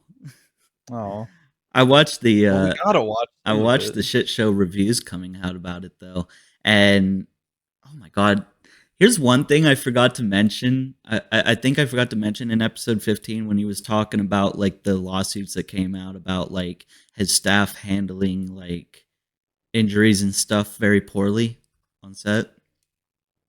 Is one thing he mentioned. He's like, yeah, I checked everywhere, like hospital records and blah blah blah blah blah or whatever. He's like, I checked everywhere to see like what broken bones were reported, and there were none. So obviously that's not an issue. And it's like, no, it's not an issue because broken bones were never reported. You picked one thing that was never actually reported and then said that never happened. Next. And it's like, no, people were complaining about seizures on set because they didn't get their medication because your staff literally told them this isn't a medical emergency. Get over it. And then they had seizures. Good God. Or women needed tampons because they're bleeding out. And then there was Why like, don't I remember? I don't remember any of that. Holy shit! I don't I think guess I it was a little while ago, but we were crunching time because I had to be in town. Like we had to make that a really short episode, so I didn't go like super in depth about like all the allegations made. But we did talk about the period thing. That was like an example of it. But yeah, that was another. Because I remember that, but the seizure thing is like, Oh yeah, no, there was like a bunch of seizures on set. that's fucked. There was like everything short of broken bones. There was never broken bones reported, but he still said in his puff piece with Oompaville, he's just like, I never saw any reports about broken bones, so obviously all those articles are bullshit. Next, and it's like, the articles never wrote anything about broken bones. Yeah, like you can't just decide. Yep, didn't happen. Here's a fake injury Everything that is- didn't happen. Next question, please. Yeah. I'm clear of that charge. Yeah. And then he's still also did- he still also mentioned one issue that was brought up about having a period and not getting the proper, care products from management there or the staff there, and going, oh well, they didn't do the right thing and tell me. Yeah, I remember. Oh my god. And from what I found out lately from the interviews with the Beast Game contestants, is Jimmy was not even there.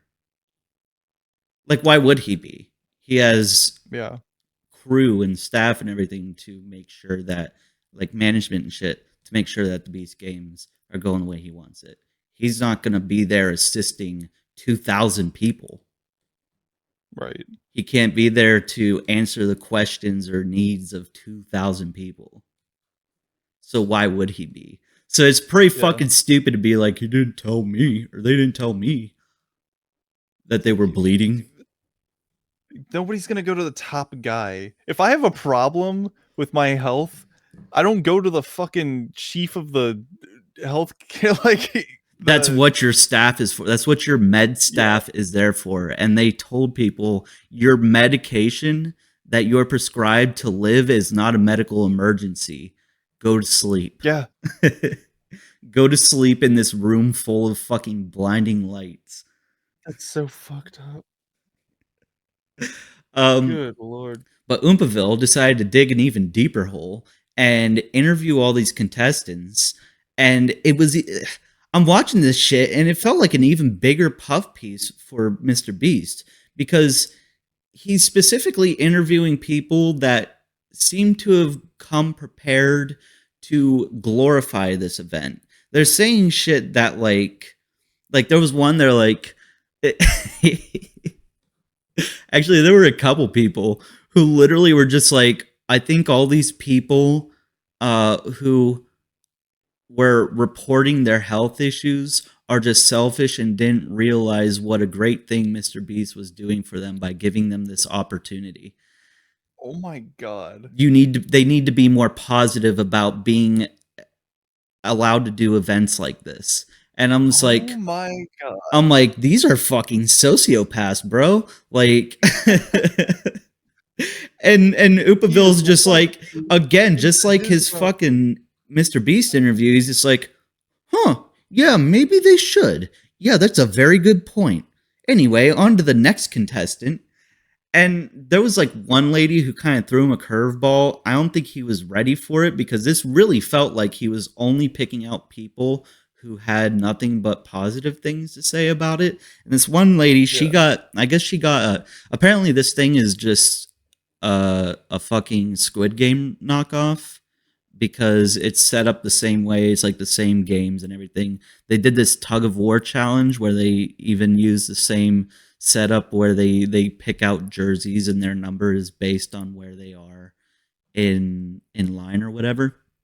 So literally set up with like the same rules as Squid Game. And they get out here and they're doing this tug of war thing. And this girl he interviewed, her team lost the first challenge. And apparently it didn't like, it was edited out in a way that what they saw on set or what happened on set doesn't appear in the final cut because she said the reason why they lost is because somebody either on the other side of the rope, like the other team or a crew member or something, somebody started shouting that the rope was around one of the contestants' necks. Stop, somebody's going to choke. Oh. So they let go of the rope and then the other team pulled and then they won. What the fuck? So she's obviously very disgruntled about losing, but rightfully so. Like, Yeah. they lost because they let their They guard could've down died. because somebody could have died. Or at least to their knowledge, somebody was going to die because the rope was around somebody's neck. Yeah. And then they just cut it in a way that they're like, yeah, red team loses. And then she just immediately got eliminated. I don't know if she got paid out. I think she got like the bare minimum for just being there. $20. Here's Subway kid. $20. Have a good flight back home that you're gonna pay for. You have to find out. You gotta didn't figure that arrange shit out. anything, so Mm. You gotta contact it. Yeah. Oh my god.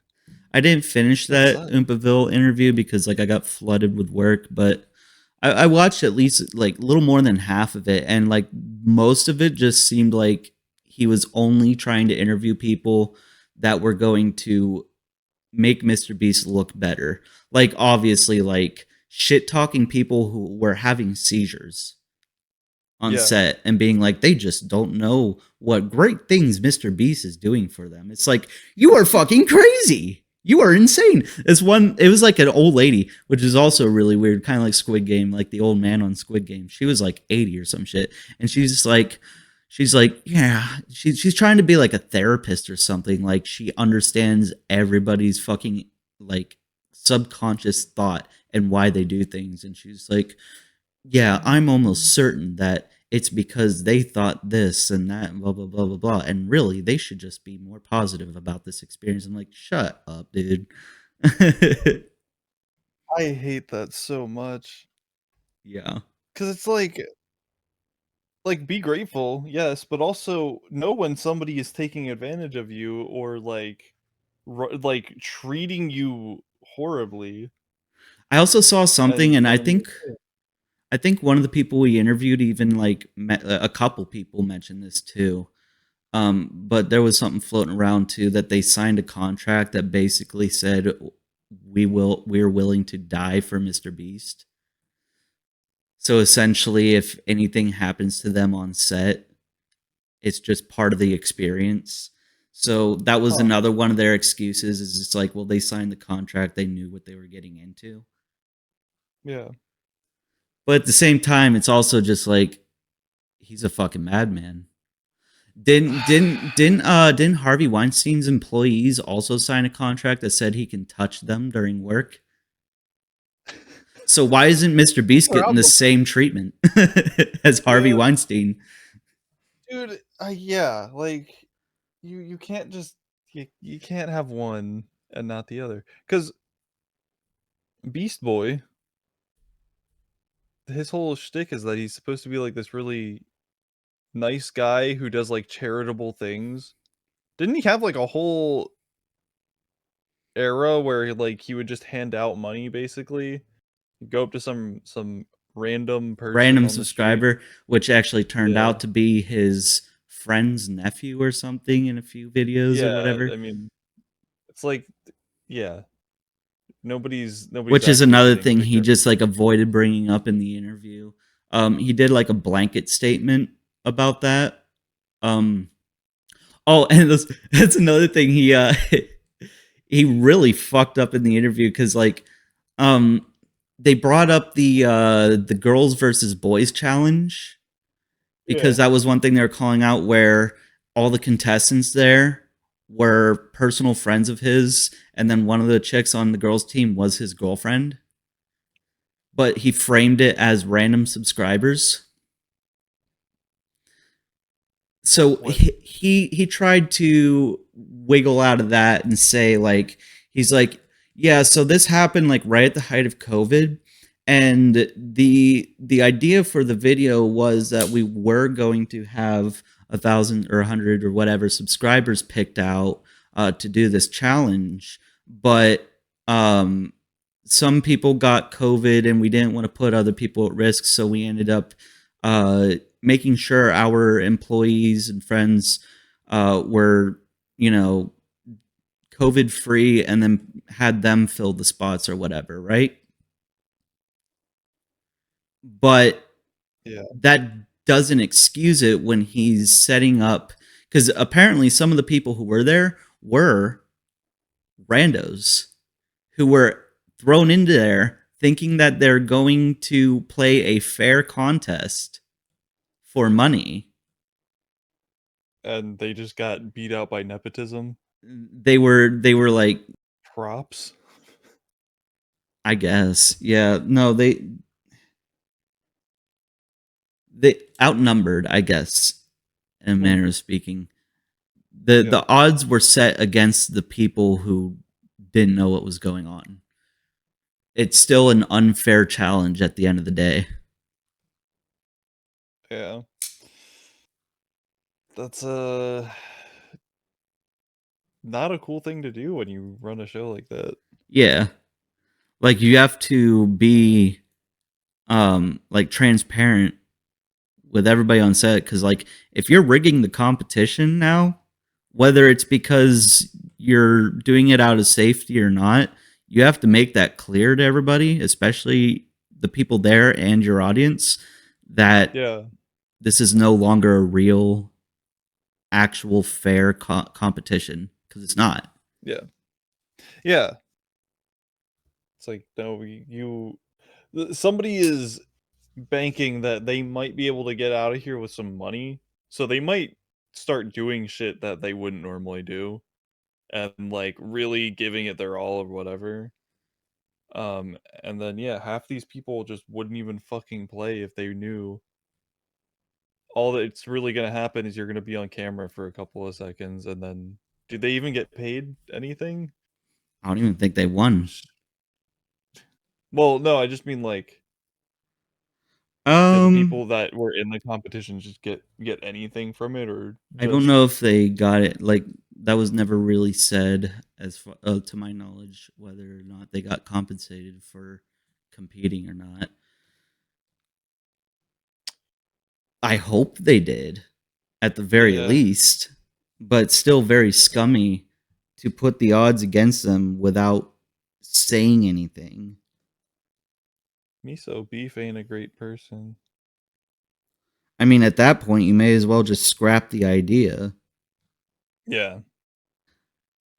This one, I guess we're gonna go into it blindly, because I don't know if I actually read this yet. I saved it because I was like, "Ooh, juicy."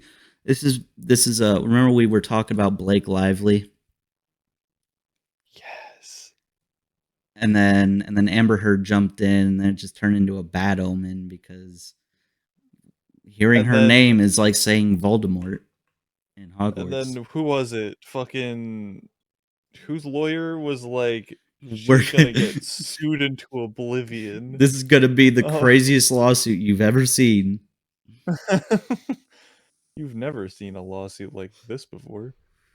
So this is wild. A lot of people are losing respect for Ryan Reynolds, which we talked about that too, because like he was also trying to create this story around her that she had this very humble working class upbringing, even though her entire family is in the movie Right. industry.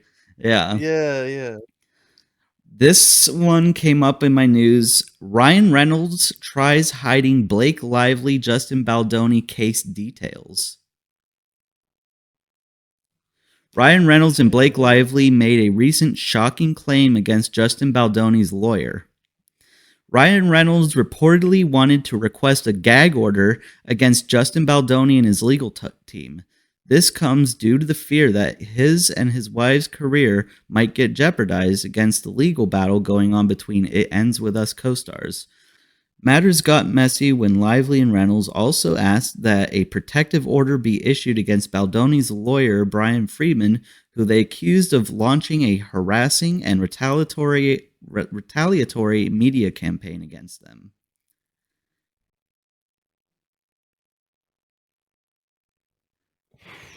So they essentially, what I'm gathering from this is they're afraid that if they go through with this, that it's going to be it's going to end like Amber Heard, where their net worth is in the negatives and they can't get work in Hollywood ever again because Everybody hates them. everybody hates them, and possibly they might be kind of scummy for trying to do this. Because again, we don't know if it's true or not, but signs point to maybe it's not true. Because why do you want to put a gag order on their lawyer?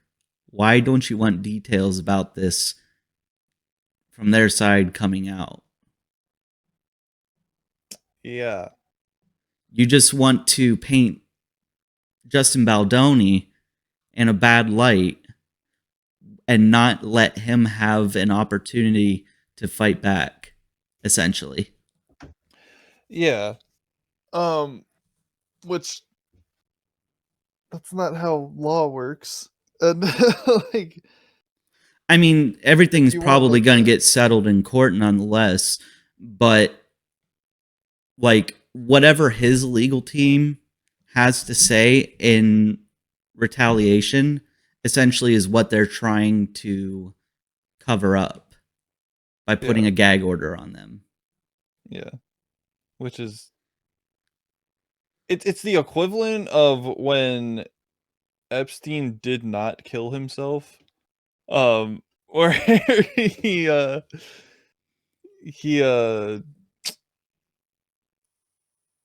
could have potentially leaked. I guess it's not really that. But It's not the same. It's not the same, but you understand where I'm going. Yeah. It's like you know, It's the legal or it's just potentially hushing it, legal. which is like, you know, everybody can kind of see through that and be like, well, obviously there was something there if they're trying to shut it down or silence it. Insiders claim that it was actually the 48-year-old who called for the shocking request to divert any negative effects that the lawsuit and its aftermath may have upon his upcoming projects and the staff of his company, Maximum Effort Productions, as well as the well-being of his wife. Ryan was a driving force in requesting a gag order for Justin's attorney, an insider told Daily Mail. They continued, Ryan's production company has a lot of projects in the works right now, and Ryan would be devastated if this impacted these, as it is unfair to his co-workers and the people who work at his company. Ryan isn't solely focused on his own career, the source further mentioned, adding, he is also concerned for Blake's and her well-being. She is deeply affected by all this. He is as well. This is a nightmare for everyone involved, and the fact that it doesn't seem to be coming to an end anytime soon is even more unsettling for everyone, they concluded. This is where I'm just kind of like, stand by your woman, but sometimes maybe stay out of it. Because I don't know. I don't think whatever Blake Lively does is going to, I don't think anything she does is going to affect his career. And he did say, I guess, that he's concerned about her well-being and everything. But they did also make a point that he's concerned about his projects and how it will affect it. Which is kind of a really selfish thing. It is selfish, and at the same time, it's also like, it's not. Your partner is going through this thing, and you're like, oh gosh, this is gonna make me look bad. Yeah. like that should not be your fucking. That should not be on the top of your list. That should be a. Your first and foremost should be. I don't really, you know. I can understand. Talk to wife and see what's going on, and if she's okay, if she needs anything. I can understand your wife, having a hard time, and I mean, he can do whatever he can to console her or whatever, in private or whatever. But getting personally involved is the only thing that's going to affect your reputation. Because I don't think him being married to her is really. It depends. I don't know, man. Because people are fucking weird. Like if Kanye would have been with Kim Kardashian still, and he would have went on the fucking air with all that Nazi shit on, and then 2 days later Kim posted a picture of them like vacationing or something, people would probably be very mad. And right. Be like, hey, well, he's Nazi. What you do? Yeah, but now we're finding out that Kim was actually worse. Yeah. Oh no God, party like awful. A Diddy party. They're all fucking atrocious people, dude. I don't know why we give celebrities so much power. Yeah. They're just fucking, they're people that got too much power and money to know what to do with, and then they started doing crazy shit, like going to an island and having weird ritual parties with children. It's really cool. Don't say that's really cool. It's not really cool. It's actually really fucked up. On top of that, I forgot to save the article, but hold on a sec. Of course you did. Okay, this one. This kind of reminds me of the whole fucking like Amber Heard or Amy Schumer shoehorning themselves into, whatever fucking legal case, right? Oh yeah. I didn't read the whole thing yet, so I don't know what her association is, but apparently it was reported that Taylor Swift is distancing herself from her longtime. Oh, I guess. Oh. I didn't know they were friends. Taylor Swift is reportedly distancing herself from her longtime friend Blake Lively amidst the ongoing legal battle with Justin Baldoni. She's probably worried it's going to ruin her. That should say it all. Yeah. One of the biggest drama queens in the media, if you can call that media, I wouldn't even say that. I don't know if Taylor Swift has been like active in drama. She just gets surrounded by it because people fucking hate her / love her. Well, she makes music that's about her own personal drama. Yeah. I mean, what artist doesn't? She musically trauma dumps on her audience. Okay. I don't like it. Literally every artist does that. But all I'm saying is it's saying a lot when even she's just like, yep, I'm not taking any part in this. Blake, oh, she's not my friend. I don't know her. It says it all, man. It's kind of like, yeah, that's a little crazy because not even just that it's her or anything, but like for her friends to start distancing themselves because they're like, hey, this is fucking this is getting to be a little much. When did that article come out? When did that happen? Very recently, I think this week. Oh shit. Yeah. Like, yeah, I don't want any parts in the okay, so like I'm not rooting for anybody here, and I'm not trying to say that like somebody is in the wrong or right, because we have no fucking details. I hope whoever is in the right gets their Ooh! justice.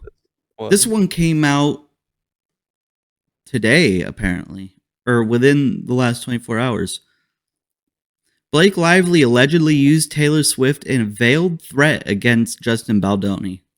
The legal battle between Justin Baldoni and Blake Lively has taken another dramatic turn, with Baldoni alleging that Lively leveraged her friendship with Taylor Swift to get her way behind the scenes of It Ends With Us. In an effort to defend himself against Lively's sexual harassment allegations, Baldoni recently launched a website containing his amended legal complaint and a timeline of key events related to the case. The timeline included an explosive claim that Blake Lively made a veiled threat regarding Taylor Swift to pursue him into granting her additional control over the film's editing process. According to Baldoni's new website, Lively threatened to withhold her approval of It Ends With Us trailer unless she was granted extra time to work on a cut of the movie with her personal editor. He further claimed that Lively implied she would change her mind about securing Swift's hit song My Tears Ricochet for the trailer if her demands were not met. The track, which was featured on Swift's 2020 album Folklore, ultimately was used in the trailer, but Baldoni alleges that Lively used her close friendship with the pop superstar as a bargaining chip. Oh. So basically, I guess, essentially, she's using her friendship with Taylor to be like, hey, if I don't get my way in this legal case, I'm going to tell her to not give you the rights to this song that you wanted to use in the trailer. That's the most childish thing I've ever fucking heard. As if that's gonna change. And then I guess anything. that's probably why Taylor Swift is distancing herself from her, distancing yourself, yeah. because she's using her as blackmail. Which is like not even blackmail. Not even blackmail, just, but leverage Yeah, yeah. to Like, win. hey, yeah. That's super incriminating. That's fucking wild, actually. Why is she trying so hard for this? What happened? The initial thing is that Baldoni allegedly assaulted her, right? Or Not even. It was like during a scene where they were dancing and he put his hand on her shoulder or hip or something. And supposedly she said, don't do that. But like he's saying that was never said or something. I don't know. I think we talked about it in the last time we talked about this. yeah, I just don't really remember the full thing because it hasn't been terribly long, but it has been a little while. God damn it. I just got Why done is it- cleaning all the porn out of my phone and now it's all back. Sexual harassment and a smear campaign. Okay. That's my favorite bit. The thing I said, not sexual harassment. I was gonna say that's not a good bit. My favorite thing. My Batman, favorite you'll never was- believe what my favorite life experience was. Jesus Christ. Let me guess.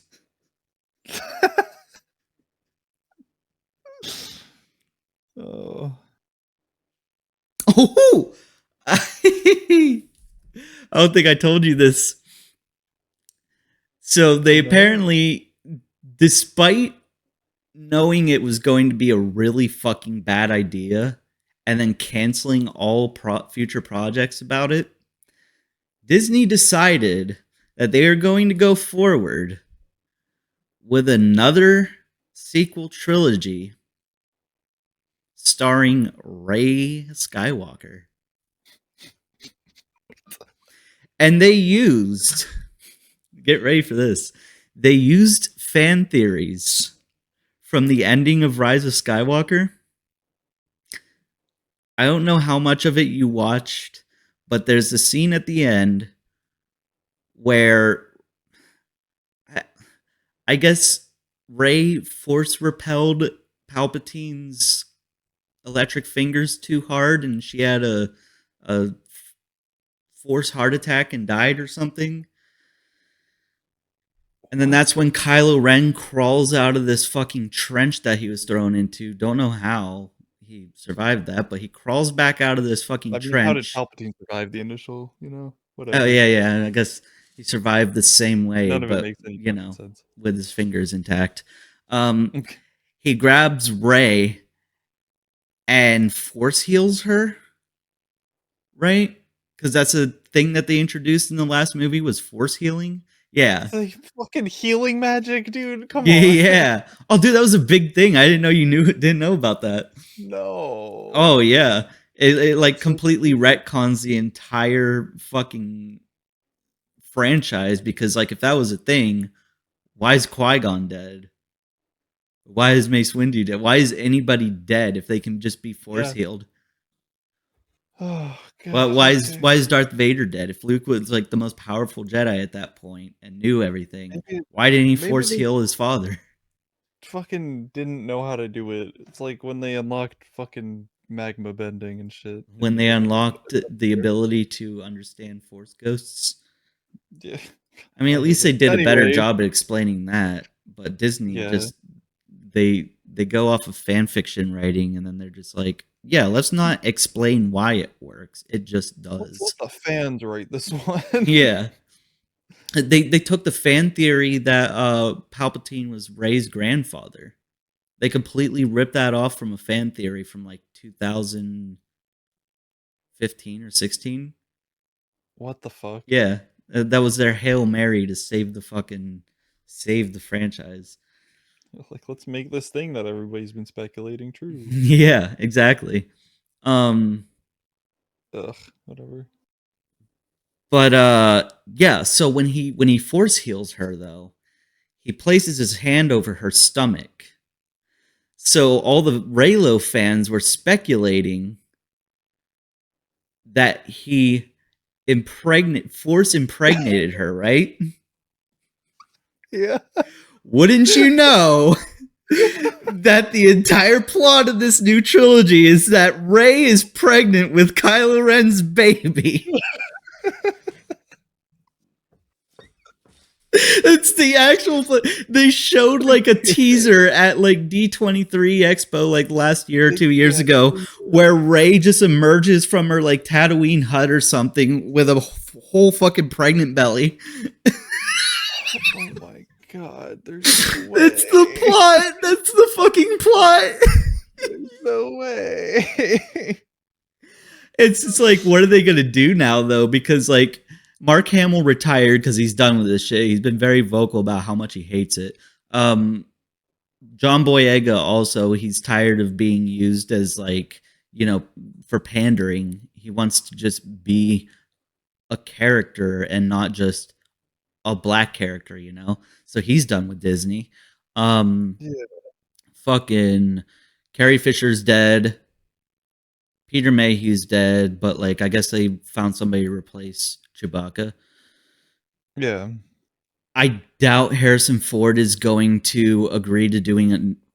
Well, he wouldn't. He's killed off in the movie too, so he wouldn't have any reason to come back Yeah. unless they pull something out of their ass. I mean, they made him a fucking Force ghost in the last one that wasn't actually a Force ghost, but instead like part of Kylo Ren's imagination. So I think the only thing they'd be able to do is if they were bringing Han Solo back, it would be Kylo Ren's memories are part of her memories now because his baby's in her or whatever. They would do that kind of shit. And or maybe they wouldn't. But now that I'm saying it, they're going to see this podcast and be like, "You know what? That's a pretty good idea." Disney watches the Uncle Bill show. Disney watches the Uncle Bill show. I mean, they find these like really obscure YouTubers and fit. We were looking up fan fictions last week with John, and there was that fucking Star Wars Christmas special Life Day starring Rey and Finn getting Chewbacca back for Life Day, and they literally stole that from fanfiction.net. And made it into a Lego Star Wars holiday special. It's a real thing on Disney Plus. Fanfiction.net, everybody. God damn, dude. That's the lengths they're willing to go to steal somebody else's creativity and put it on the screen and take credit for it. What is this new one? Star Wars Episode 10? It would be 10, yeah. Do you want to watch this trailer? Oh, God. Yeah, why not? Here, hold on. Let me, May as well, since I wanted to make that more of a prominent thing on this show. You must always be Check the description of this. I don't think it's real. Okay. Oh, yeah, no, these are... Yep, watch the concept trailer. Fan concept. I'm glad you know enough to say it's not real. Yeah, if I see clips from any other Star Wars show or from the other movies, they showed something at D23 Expo though. I am Lord almost Vader can't certain be a real thing. that looks fake as well, and it has to. I usually only go through official sources to find them too, but this one was just like a very short, like I want to say it was probably only 5 to 10 seconds long that they showed it. Yeah, somebody filmed it on their phone or something at the expo. Gotcha. And then it was her like coming out of a hut. She was pregnant. And then it cut to, it just said X, meaning 10. And then the Disney shows were like, whoa! Whoa! Whoa! Whoa! Oh, that's gonna be a recurring bit. The 4-year-old virgins who go to Disney World.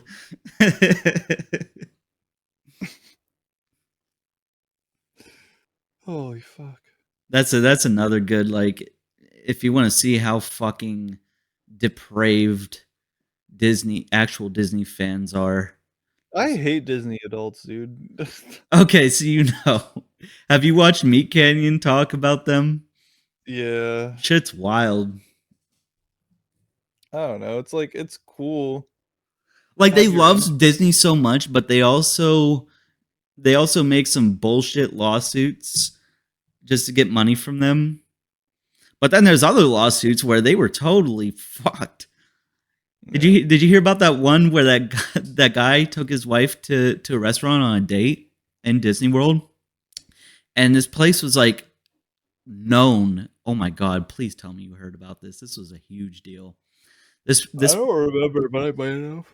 place was specifically known for catering to people with allergies or whatever, and they made sure with them multiple times, like through the waiter, like make sure it doesn't have, I don't know, peanuts or cheese or something in it, because this guy's wife had severe allergies to it. And they brought her plate out, she ate it, and then she had an allergic reaction and died there. Oh. Yeah. So this guy sought compensation because Yeah. they were made aware So of her bizarre. allergies, and he filed like a wrongful death lawsuit, right? Disney fought him in court and said that because he signed up for a free trial of Disney Plus a year prior to that, he doesn't get he doesn't have he waived his rights to sue them for a wrongful death lawsuit. What? Apparently, if you sign the contract for Disney Plus, you waive all your rights. They can just kill you, and you have no legal recourse. This is a real thing. It was a whole meme. It was a Oh whole my meme because of this. God. Yeah. I didn't hear about any of this shit. It was fucked. What the hell, dude? Right around the same time, also was really fucked up, was this guy, his son died of cancer or something. This is like a 5-year-old child or something, really young kid. He died of cancer, but this kid really liked Spider-Man. So his father had a custom-made Spider-Man tombstone for his son, and Disney sued him to make him get rid of the tombstone What the fuck? because they copyright claimed a child's grave, bro. This is the most evil company on this planet. It's actually crazy. Oh my god, wait. You had to Oh have watched my the Meat Canyon God, videos, dude. man.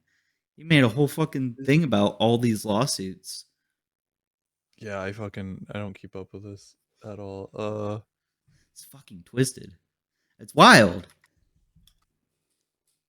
They either kill you or desecrate your fucking grave and say, oh, well, we not- own the rights to your death, basically. You can't take any legal action against it. Oh my god, dude. I'll let that sink in before I move to the really funny one. This is this is all really fucked up. I'm like looking at this is real shit that happened in the world. This is a company that owns like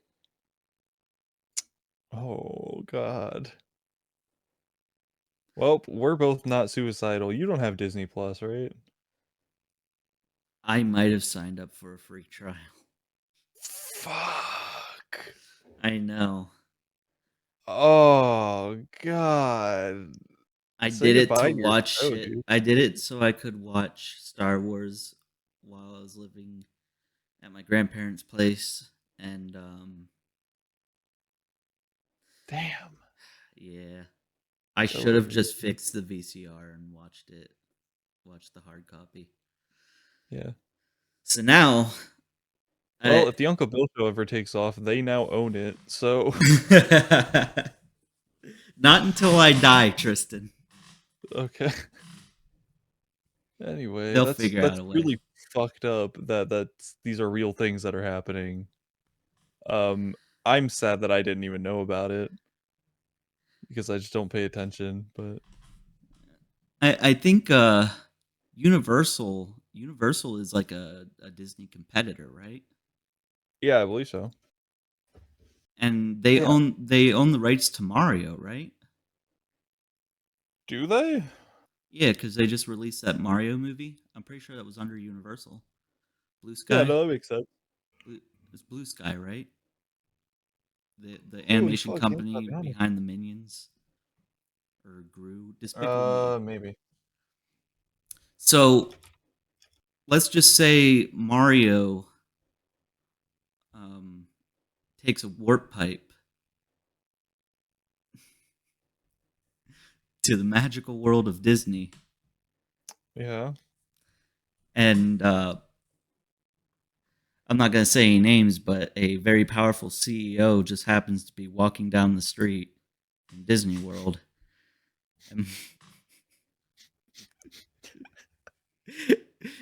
and Mario's just out to finish his brother's work. Oh my god.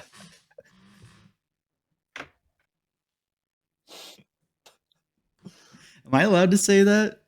I don't know. I think the context Maybe. is okay. I didn't say any think it's- names other than Mario. Yeah. Yeah, and we're Which, by the way, Luigi Mangioni's trial is this month. I have the date saved. My friend was telling me about it. His New York trial is February 21st at 9 a.m. And his trial, I believe, is over Zoom in Pennsylvania, February 24th at 8 a.m. okay. So write that What does down. that mean for us? That means February 21st, we have to wake up super early and head to New York. Or February 20th, we trip over to New York, do some shenanigans, maybe record, and do some tourist bullshit, Yeah. and then we Dressed as Mario and Luigi. yeah, and then we can wake up in a hotel and not have to drive. My brother got me a $50 Amazon gift card. I'm thinking about using that to get like an actual decent camera for like, I guess, vlogging. So I can actually use while I'm out filming Nice. stuff. Yeah. Yeah. Like one of those ones that come with like a kind of like a little tripod thing, like a holdable tripod and the Yeah, microphone attachment, like the boom mic on it. Nice. Okay, cool. Yeah. I found some that are like super cheap or within that range that I can afford. And they look pretty decent. They look studio quality. Word. Okay. Yeah, no, I have I think 4 cameras that I keep meaning to go through because I found them in my basement. Ooh. One of them is really old and I'm not really sure if I want to open that. The other one is a digital one I used to use for like when we'd film skateboarding shit. Which probably still works. And then another one is I think another one we used to use for skateboarding shit. Both of them had decent quality. I just don't know if they actually have any like juice left in them, if they're fucked up or if they're going to work. But yeah, I have to open those still. So we could even have multiple shots Yeah. and yeah, That'd be see what happens. pretty dope. That or I can just use my fucking phone because like you know, phone camera works. Just gotta get a tripod. I filmed that whole AA film on my phone. Yeah. I did have the help of like a. It was really cool is when we were out getting like the costumes and everything at Goodwill Yeah. because fuck spending that much on like a dress shirt and khakis. Fair. While we were there, I found one of those tripod things with the camera holder right between a ring light. Mm-hmm. And that's how I was able to make a lot of those shots look very like professional. Because you know how like even with this, like I mean, it looks better after I do that. The contrast kind of adjusts itself, but like it's Yeah. kind of grainy quality, Yeah. or just phone quality in general is shitty. But that studio light made it look like it was at least recorded on a decent digital camera. Yeah. That's what good lighting will do, man. Hell yeah. That's what you need when you're taking your dick pics. You just need good lighting. Yeah. Gotta hold Good it in one lighting. hand. I don't know Have, how like, we're a gonna fix the backlight. angle issue. You take it from the base. See what I the usually head. do. What I usually do is hold it between my feet like this, and I look down at the camera like this, Yeah. and get a shot of my boner sticking straight up. Do some optical illusions, like Yeah. open my mouth and make it look like I'm. Like if I really want to please her, I give her a triple whammy of my dick, balls, and taint all in the same shot. Gross. My lady will very much appreciate this. Yeah, there are people that actually exist like that. It's weird. I don't know how any What else man is can look at their genitals and be like, Oh "Yeah, this is okay to send. this is a this is a great. This is a picture. great picture. I would sit on that." I'd fuck me. It's that fucking Silence of the Lambs all over again. The thing is, like, I think we like the idea. I think people like the idea of a penis. But that's also why lesbians exist, is just because. Just look at it. It's fucking gross. Oh, Oh, man. yeah, no. Lesbians do exist out of fear of man rather than desire of woman. You're right. I beat up a lesbian the other night. Oh my god, Will. It's okay. It was a consensual sparring match. Okay, cool. It was my friend. You know, I told you my neighbor's baby mom. Yeah. Yes. I was at a bar. She was there, and I don't even remember what happened. We get into like arguments, I guess, just like playful arguments or whatever. Hmm. And then she like squared up with me. I'm like, "Oh, you don't want to do that." And she's like, "Oh, I'm letting you do it. Look, come on, let's go." I'm like, "Okay." I'm like, "Don't cry."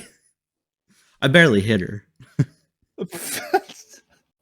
I just They did all like a say, "Well." quick I let her throw the first few punches where I was like, I think I blocked like 3 with my left hand, and then I just went in for a really quick jab, like barely made contact because like I was like holding back because like I was also nervous that I might hurt her. So I was like, "Yeah," like that, and she just flew back against the wall onto the ground, and she's like, "Oh," and everybody's just sitting on the other side of the room going, like, they're like, did he hit her? Why'd she fall? Like, one person just went, "That was so fast, I didn't even see him move." I'm like, well, at least I may be out of shape, but at least I know I'm still fast. Good job. You hit a woman. It was a consensual So hit. proud of Plus, you. I was very gentle. Is that why she flew into the wall? I think it was just a little over dramatic Yeah. on her part. Oh, I barely touched her. She's acting. She's acting. You didn't actually see me move because I didn't move at all. It's just very good acting. Oh fuck. It's fine though. She's fine. We're fine. What else do we have today? Do you have anything? I keep thinking I do because I keep fucking forgetting. No, I've just been getting into a lot of anime and shit recently. I keep forgetting that Evangelion is only like 20 something 24 episodes, I think.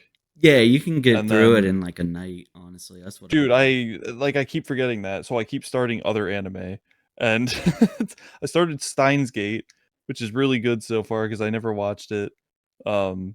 and you went, that one definitely "Oh, whoa, Whoa! whoa!" That's such a good. What the fuck is that? It's so fucking funny. It's partially Ugh. inspired by the Star Wars fan on YouTube. Did you ever see that when the fucking Rise of Skywalker trailer dropped and the kid's like, "Oh my god!" Did you ever watch that? No. Holy shit, that's like a huge meme. He starts like crying over the trailer. It's so funny. There we go. And let's do this.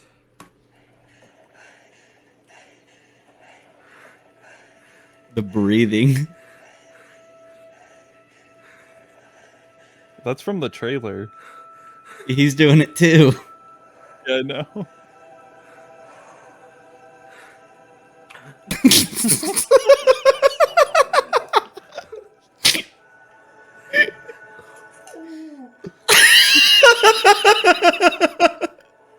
Pulls out lightsaber. Oh!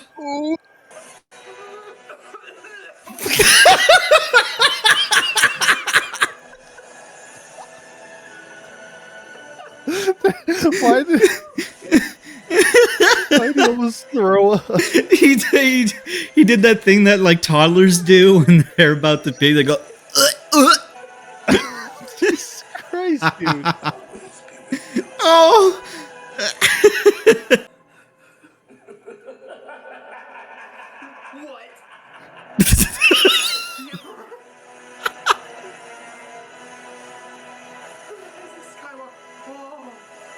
There it is.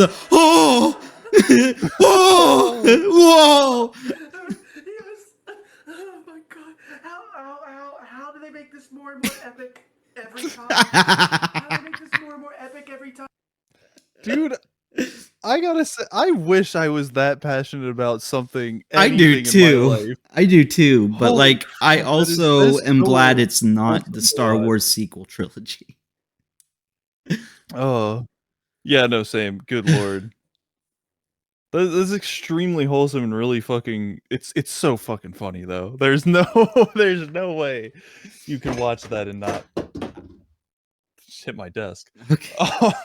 And I and feel not like laugh. it could be wholesome, but then like wholesome and like kind of chuckling, like, oh, that like an overreaction, but like it was just not the right one for it. What, the movie? Yeah, I mean, dude, people are passionate about that kind of stuff, you know. Just as what it maybe Beetlejuice 2, is. which The Rise you of- remember. Did you watch Beetlejuice 2 yet? No, Listen. I just didn't. just I didn't have feel my like it. quarrels with it because the pacing was like Whiplash. There were just a few like directorial choices, I guess, and especially writing choices with that movie that I was just like, this had so much potential to be a great movie, Yeah. but Tim Burton's kind of puss whipped, and that's ultimately what ruined it. First of all, you remember we were watching the trailer and we were like talking shit on that plane scene because it looked like out of a completely different movie. Yeah. Yes. Yeah. That was like a claymation plane or a prop or something, and was purposefully made to look cheesy because they were doing a part in there. Because I think I told you they had to kill off Charles Dietz because the actor who played him had a bit of a couple terabytes he a- on his computer that were Yeah. He was a let's just say he probably enjoyed some Diddy parties. yeah. He was a chicken person enjoyer. A chicken person enjoyer. CP. Oh, gotcha. So they had to saying PDF file because it's just fucking. they had to kill him off somehow, and they went about a really unique way of like doing everything they could to avoid showing his face. So that plane scene is him. He was traveling to some. Ironically, he was traveling to an island out in the middle of the ocean. Who else goes to islands out in the middle of the ocean? Prince Andrew. They knew what they were doing. In here, they said he was going out to do some bird watching because that was his thing in the first movie. Was he had an obsession with birds, and the plane crashes out in the ocean. And the way they did this is they did it all in claymation. It looked like, you ever watch Celebrity Death Match or Celebrity Death Battles or whatever on MTV back in the day? It was like all claymation. Yeah. So it was like in that same style, and it really threw me off because you immediately go from like live action to that in the theater, which I guess they did that in the third Harold and Kumar movie too, but this just felt, the aesthetic was weird because it's a Tim Burton movie. Right. And the claymation choice he used in here was not like, it was not Tim Burton claymation like Nightmare Before Christmas or Corpse Bride or Frankenweenie. Gotcha. It didn't have that aesthetic. It was like MTV claymation aesthetic from Ew. like the 90s. Yeah, so it was a really weird whiplash. But that's why that plane crash scene looked as corny and out of place as it did, is because it was from that scene. Why did they do that? He wanted to go a very clever way of writing off Charles Dietz' character, which I guess, yeah. the character himself appears a few times because he's in the afterlife, doesn't realize he's dead, and he's like going around looking for Delia. But when he crashes his plane in the ocean, he survives, but then a shark comes up and bites him in half. And they went full on with the gore too. So it's really fucking, it's a super gory movie, but like comically gory. Okay. So they did this like intentionally, just like really nailing it home, like making the point that they do not want, who was it? Jim Jones? Not Jim Jones. That was the cultist guy. Yeah. I can't remember his name. Something Jones. Oh man, I don't know. Is it fucking Was it Charlie Manson? Yeah, it's Charles Manson, I think. Right, yeah, something like that. Yeah. But yeah, so his character still appears throughout the movie, but his entire top half is gone, like bitten off by a shark, and then it's just his like torso and legs walking around, spurting blood everywhere, going, "Where's Delia? I'm late." The fuck? So like they had his character still in there, but made a point to bite him in half and only leave the lower half just to avoid using his face. And That's awesome. yeah, so yeah, it's pretty cool. Thing with Beetlejuice 2 is like it's got some rewatchability. I had problems with it, but like I think my second time going in there, because I took my dad to see it, my second time seeing it, I knew what I was in for, and I was able to just kind of pace myself in a way that I could enjoy the movie a lot more than I did the first time around. But the biggest issue I have with it, like writing wise, is because Tim Burton is dating or married to Monica Bellucci. Okay. And because he's married to Monica Bellucci, do you remember when he was married to was it Emma Stone? Was it Emma Stone? It might not have been Emma Stone. I think Johnny Depp was married to her. Oh, Helena Bonham Carter. You remember when he was married to her or dating her or whatever, and she was in like all of his movies throughout the 2000s? I think she was Charlie's Yes. mom in Charlie and the Chocolate Factory. Yeah. She was the love interest, I think, in Sweeney Todd. I think she was in Edward Scissorhands too. She was in like all of his movies during the time they were together. Yeah. And it didn't feel like he gave her a part that like really impacted the movies. So it didn't have the same effect as it did with Beetlejuice, where Monica Bellucci, her character is just there. She's like she's Beetlejuice's ex-wife. So she's there to give Beetlejuice a backstory of how he died. And like you would have thought maybe he died of the plague because he was alive during the Black Plague or whatever. Yeah. Which sounds like, you know, you can make that work, make it an honorable Beetlejuice death or fitting for the character.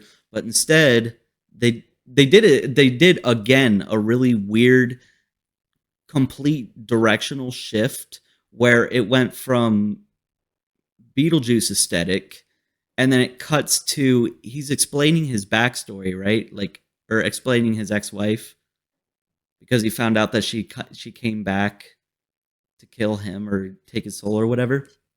Yeah. So he's explaining to his minions that like his backstory, how he died, who she is, but for some reason he explains it all in Spanish, and I'm pretty sure it's not even Michael Keaton's voice. It's just a completely different guy speaking fluent Spanish, and then you have to read subtitles.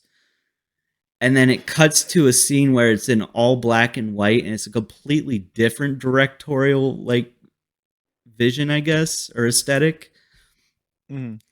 And it's a flashback scene, I guess, of when Beetlejuice met what's her face, and then they get married. As the way it was filmed was kind of stupid too, I guess is the best way I could put it. Goofy, but like Beetlejuice is goofy, and that's okay. But like this was children's goofy, I guess. Gotcha. It felt out of place. But then during their honeymoon, he finds out that she's a soul part of a soul sucking demon cult, and she had poisoned him after they get done banging. And when he finds out that he was drinking poison, he chopped her up with an axe. So they both died, went to the afterlife, and then all of her parts were stuffed into a crate somewhere because she's too dangerous to be roaming the afterlife or something. Okay. But she comes back, and her whole plot is like literally, I don't think she had any other lines besides "Where is Beetlejuice?" Every time she shows up on scene, she goes, "Where is Beetlejuice?" And then she does like every scene that she's in is like very hypersexual. Oh. Like her first appearance was like 3 minutes straight of her sexually stitching herself back or stapling herself back together. How do you make that sexual? Because the way they're filming it, she's like doing all this like stretching out her leg and rubbing up her thigh and everything as she does it. Oh, okay. And then like, you know, pushing her cleavage out and everything else while fucking Tragedy by the Bee Gees plays. I gotcha. Yeah. And it just felt like there were too many plot lines going on. There were already too many plot lines going on because you already got the Dietzes, like each one of them individually are going through their own shit. Like Delia did what was her name? Catherine O'Hara. She did great in this. Like she was fantastic. Okay. Her whole thing was I guess coming to terms with death, which ultimately she's able to be okay with dying because she eventually is back together with her husband anyway. So it was like pretty wholesome. Yeah. Lydia's in here. She's all grown up and fucking wow, I keep blanking on names. Winona Ryder. I kind of saw it beforehand with like Stranger Things, is like she's really phoning her performance in a lot of the time in anything she's in now. Monotone, not really like. Monotone, yeah. Okay. Which I mean, I'm not dogging on Winona Ryder, but I don't know if it was the direction. Seemed like she was just over it. It didn't seem like she was like putting a lot into it. No. Yeah. But like it's probably also a matter of like, because I know Tim Burton had his own vision. He was saying in an interview about like where Lydia's at now. She has a daughter. She's dealing with what her mom had to deal with her upbringing. Mm-hmm. And now she's like, she has to be more mature and everything, and so she's obviously going to be a different person, but it didn't feel like it almost felt like she was a different person. Yeah. But it did feel like very phoned in, and I was just like, well, we'll roll with it. Again, there's like different, everybody's dealing with their own different plot lines and they get entangled, and then this one about fucking Beetlejuice's ex-wife coming back to finish the job.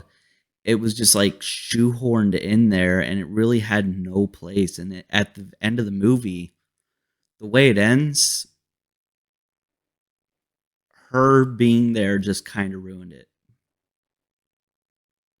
Damn. Because like it felt great. Dude, the ending, I was singing along with it. Fucking Sierra was like, how do you know this song? I'm like, this is fucking Dumbledore, bro. The fucking MacArthur Park. I don't know shit. a lot of people actually don't even know that song. But yeah, that was playing. I was fucking like singing along to it. Sierra's like, how do you know this? I'm like, this is fucking Dumbledore. Like before he was Dumbledore, he wrote some banger music. Like, oh yeah, like Melancholy, I want to say. Like it has like a sad or very somber tone, but it's not lyrically, it's not sad.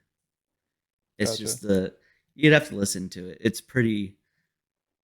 That was some of the. I had a whole phase in high school where I was listening to a bunch of really somber Irish music that made me want to talk about recent events and see what happens. Oh my god, that's insane. That I know what you're trying to say.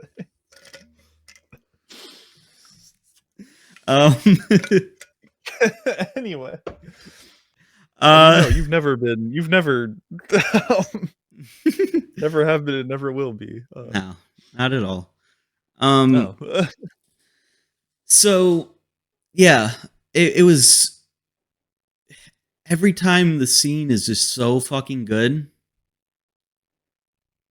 I think it is Beetlejuice's ex-wife getting shoehorned into it that absolutely ruins it every time. And it's like, it's not even just like that is out of place and shit, but it's like very bad pacing. Yeah. And it did ultimately ruin the end. I'm not going to spoil it, but I think they should have went a very different direction with it. I don't know if you have HBO Max, but it's on there. I don't, but I also don't really feel like signing up for that because I don't want to find out that they now own my life or something. Yeah. The Looney Tunes have the right to murder your wife. and you can't do shit about it. It's like file a lawsuit against Warner Brothers, and Daffy Duck shows up like, fuck the fuck, Buster! You signed the contract! Your life is forfeit. Your life is forfeit! You're despicable! Good lord. Right, Taz? Okay. Jesus Christ. It's like, is nobody on my side? Bugs Bunny shows up like, yeah, what's up, bitch? Just kicks you in the back of the knee. He just kicks you in. He just punches you in the throat and kicks you in the rib while you're dying. He goes, ain't I a stinker?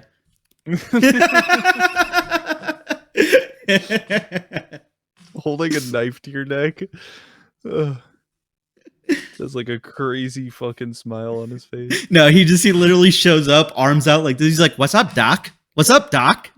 What's up? What's up, Doc? What you gonna do, bitch? Eh. Oh, that was Peter. Eh. What's up, Doc? It's close enough. I guess you already said you've been watching new animes. Some new animes. Yeah. No movies? What did I see recently? I feel like I saw something. Oh, Wicked was cool. Oh, God. What? I won't even touch that one. Why not? It's a really big deal. I just... Uh, The premise is everything I hate about Hollywood. Like, why take What? a property? Why take a property and then switch everything up so you can pander? yeah, because the whole thing is that they're like, oh, well, the story of the Wizard of Oz is like, that was just propagated fucking, that's how they wanted you to think. But this is what actually happened, right? So That's does the actual Wizard of Oz movie exist in that Wicked universe? Yeah. Like the movie Well, so- itself? Not the characters, but the movie itself. Is that what they're trying to say? Wicked is the story of the Wicked Witch, right?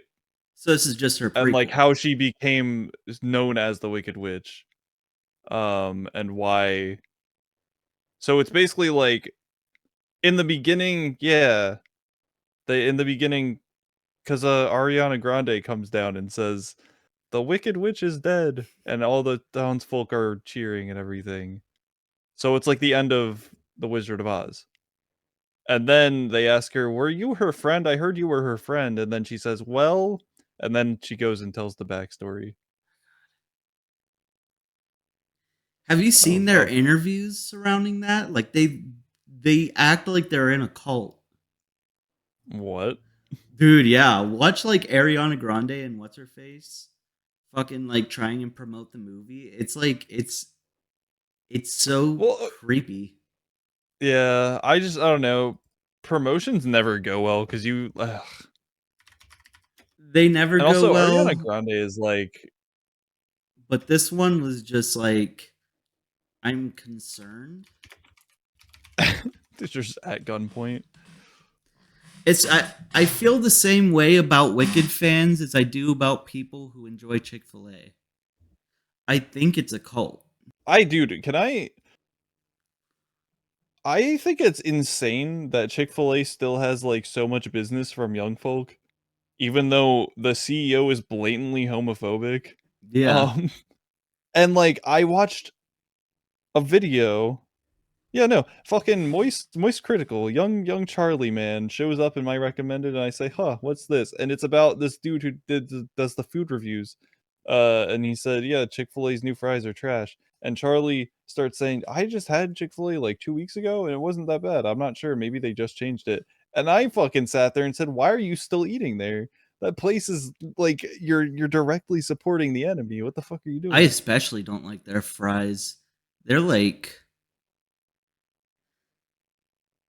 if Budweiser was a French fry And then Bud Light was the light French fry. You know what I mean?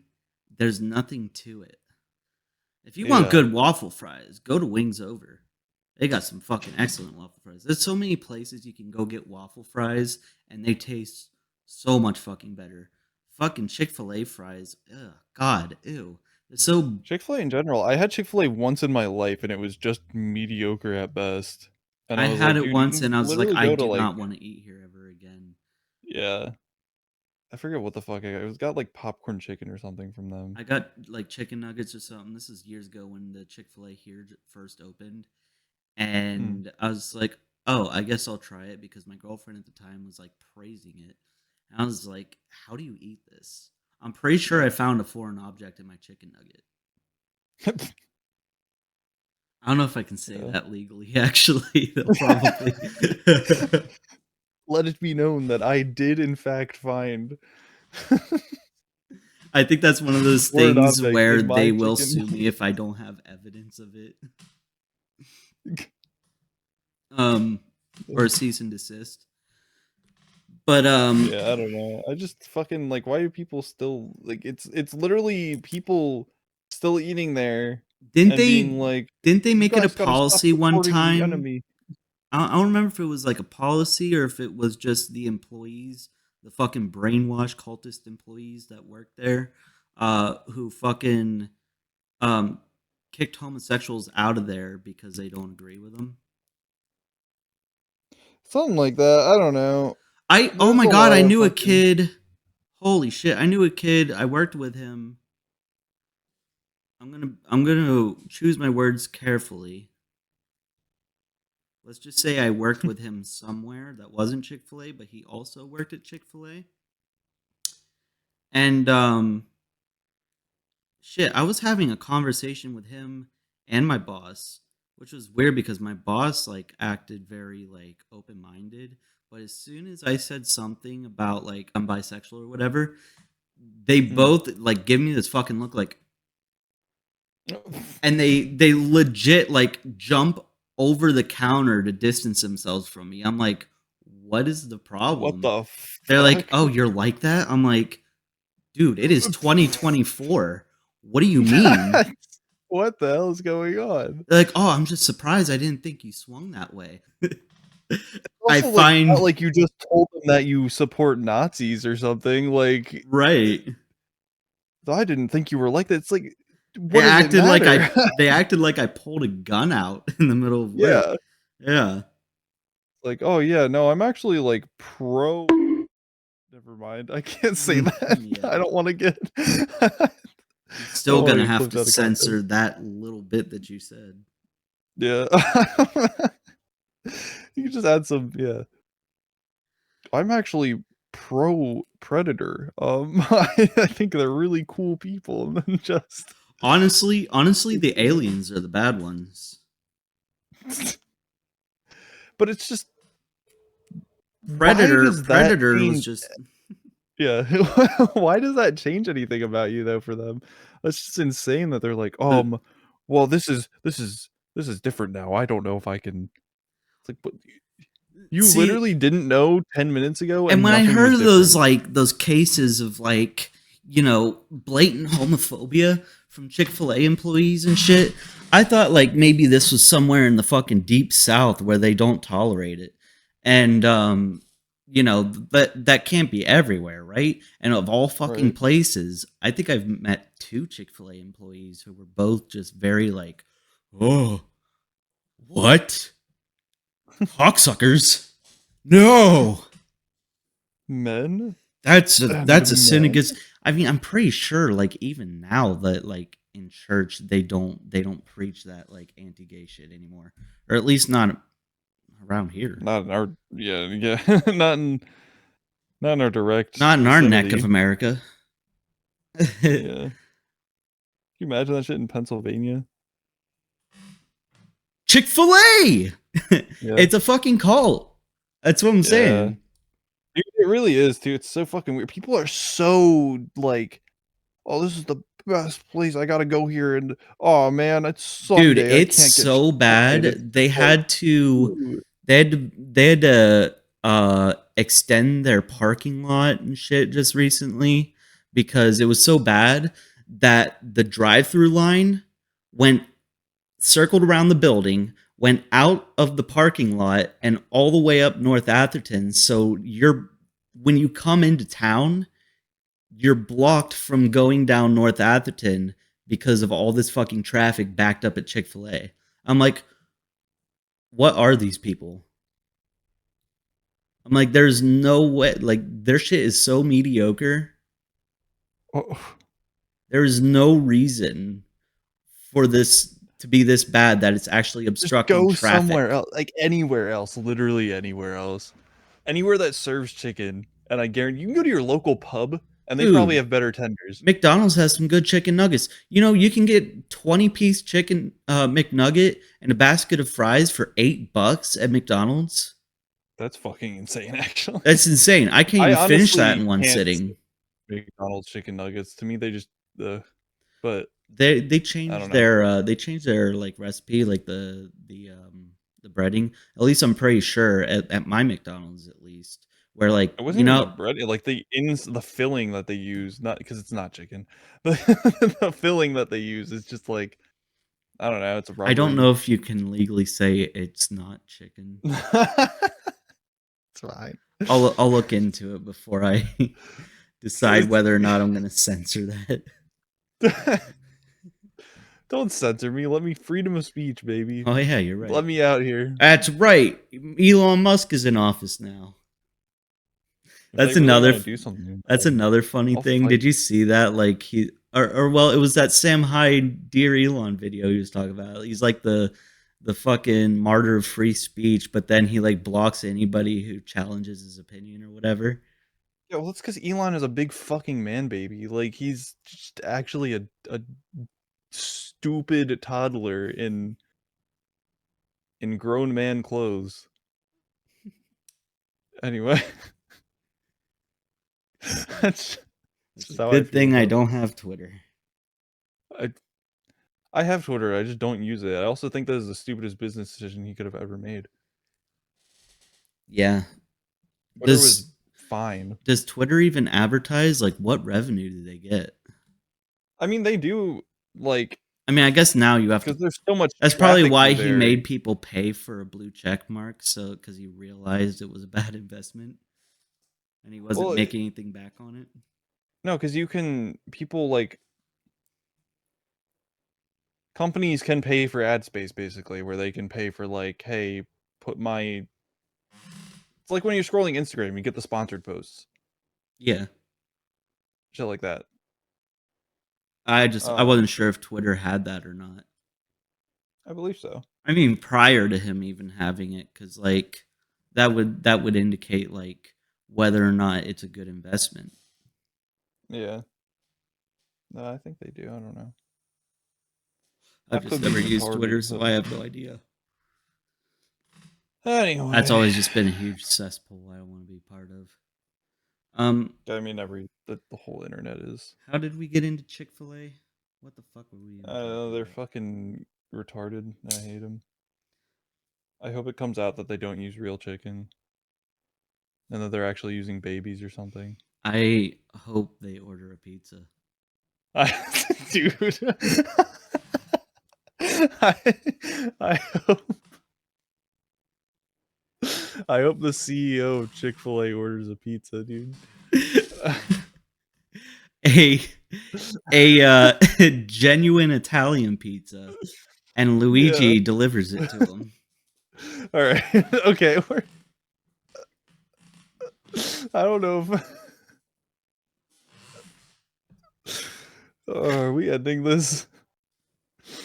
Oh, Are we done here? I feel like we should be done here. did you see the Disney Plus just released or is releasing a new Spider-Man TV show or cartoon or whatever called Your Friendly Neighborhood Spider-Man? What? Look up Harry and Norman Osborn in the Your Friendly Neighborhood Spider-Man. I see. You see, I see. Norman Osborn is a black man with a very stereotypical, like literally the meme of the fucking cornrows. And then Harry Osborn is a trans black woman.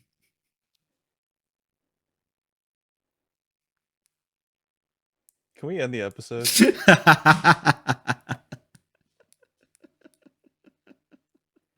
I think we're done here. I'm. Yeah, we're done here. I'll see you. What a way to I'll see end you the next show. time. Hopefully that doesn't get taken out of context. Here, take this one out of context. I hate. No. I hate Why Disney. go that far? Why go that hard? I hate Disney doesn't because have to they're an be- evil corporation that murders people and contractually gets away with it. Yeah, actually, They did really go that hard though. they went so hard. Yeah, we're fucking. I'm done. My brain hurts. I just want to. I'm hungry. I'm tired. I've got a shit to do. I'm gonna fucking. I was gonna make tacos, but my beef went bad. You can still do it. Yeah. I'll just destroy my guts a little bit. I mean, if you cook it down enough, and like really cook it down, then Really yeah, cook it it'll down. be fine. And then Alright. maybe while I eat, I'll put on Back to the Future and sit up here and go, "Whoa! Whoa! Whoa!" It's a very funny thing. That is a very funny thing. Whoa. I just had to close it out with that. Okay. All right, that's been the Uncle Bill Show. This has been the Uncle Bill Show. You have been a wonderful audience. Have a good night. Next time we'll watch a movie. Probably not. These fucking things go on long enough for us to watch 3 movies, actually. I mean, it's separate. It won't be a podcast. Oh. It'll be a separate thing. Okay. Yeah. We could watch the entire Star Wars new trilogy. In preparation for Pregnant Ray. Oh my god.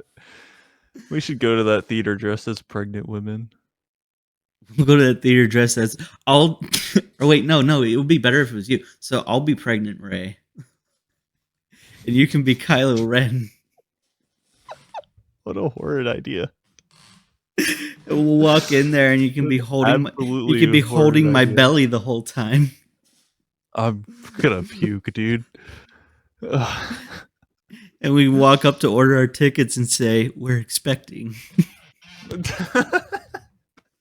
All right. Fucking good night. Is it gonna be a little Luke or a little Leia? We don't know yet. It's up to them to decide.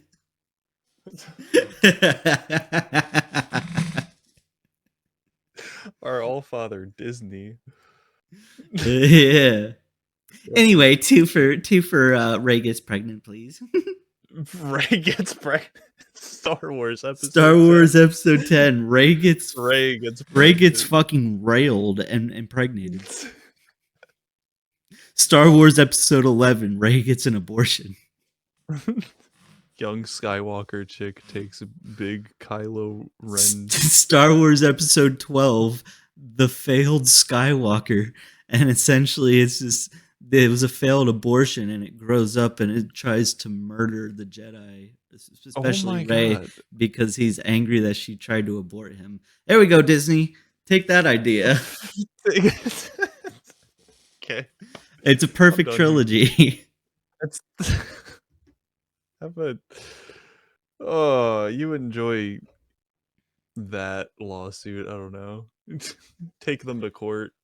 We got a lot of lawsuits coming out of this one. A lot of cease and desists, at least.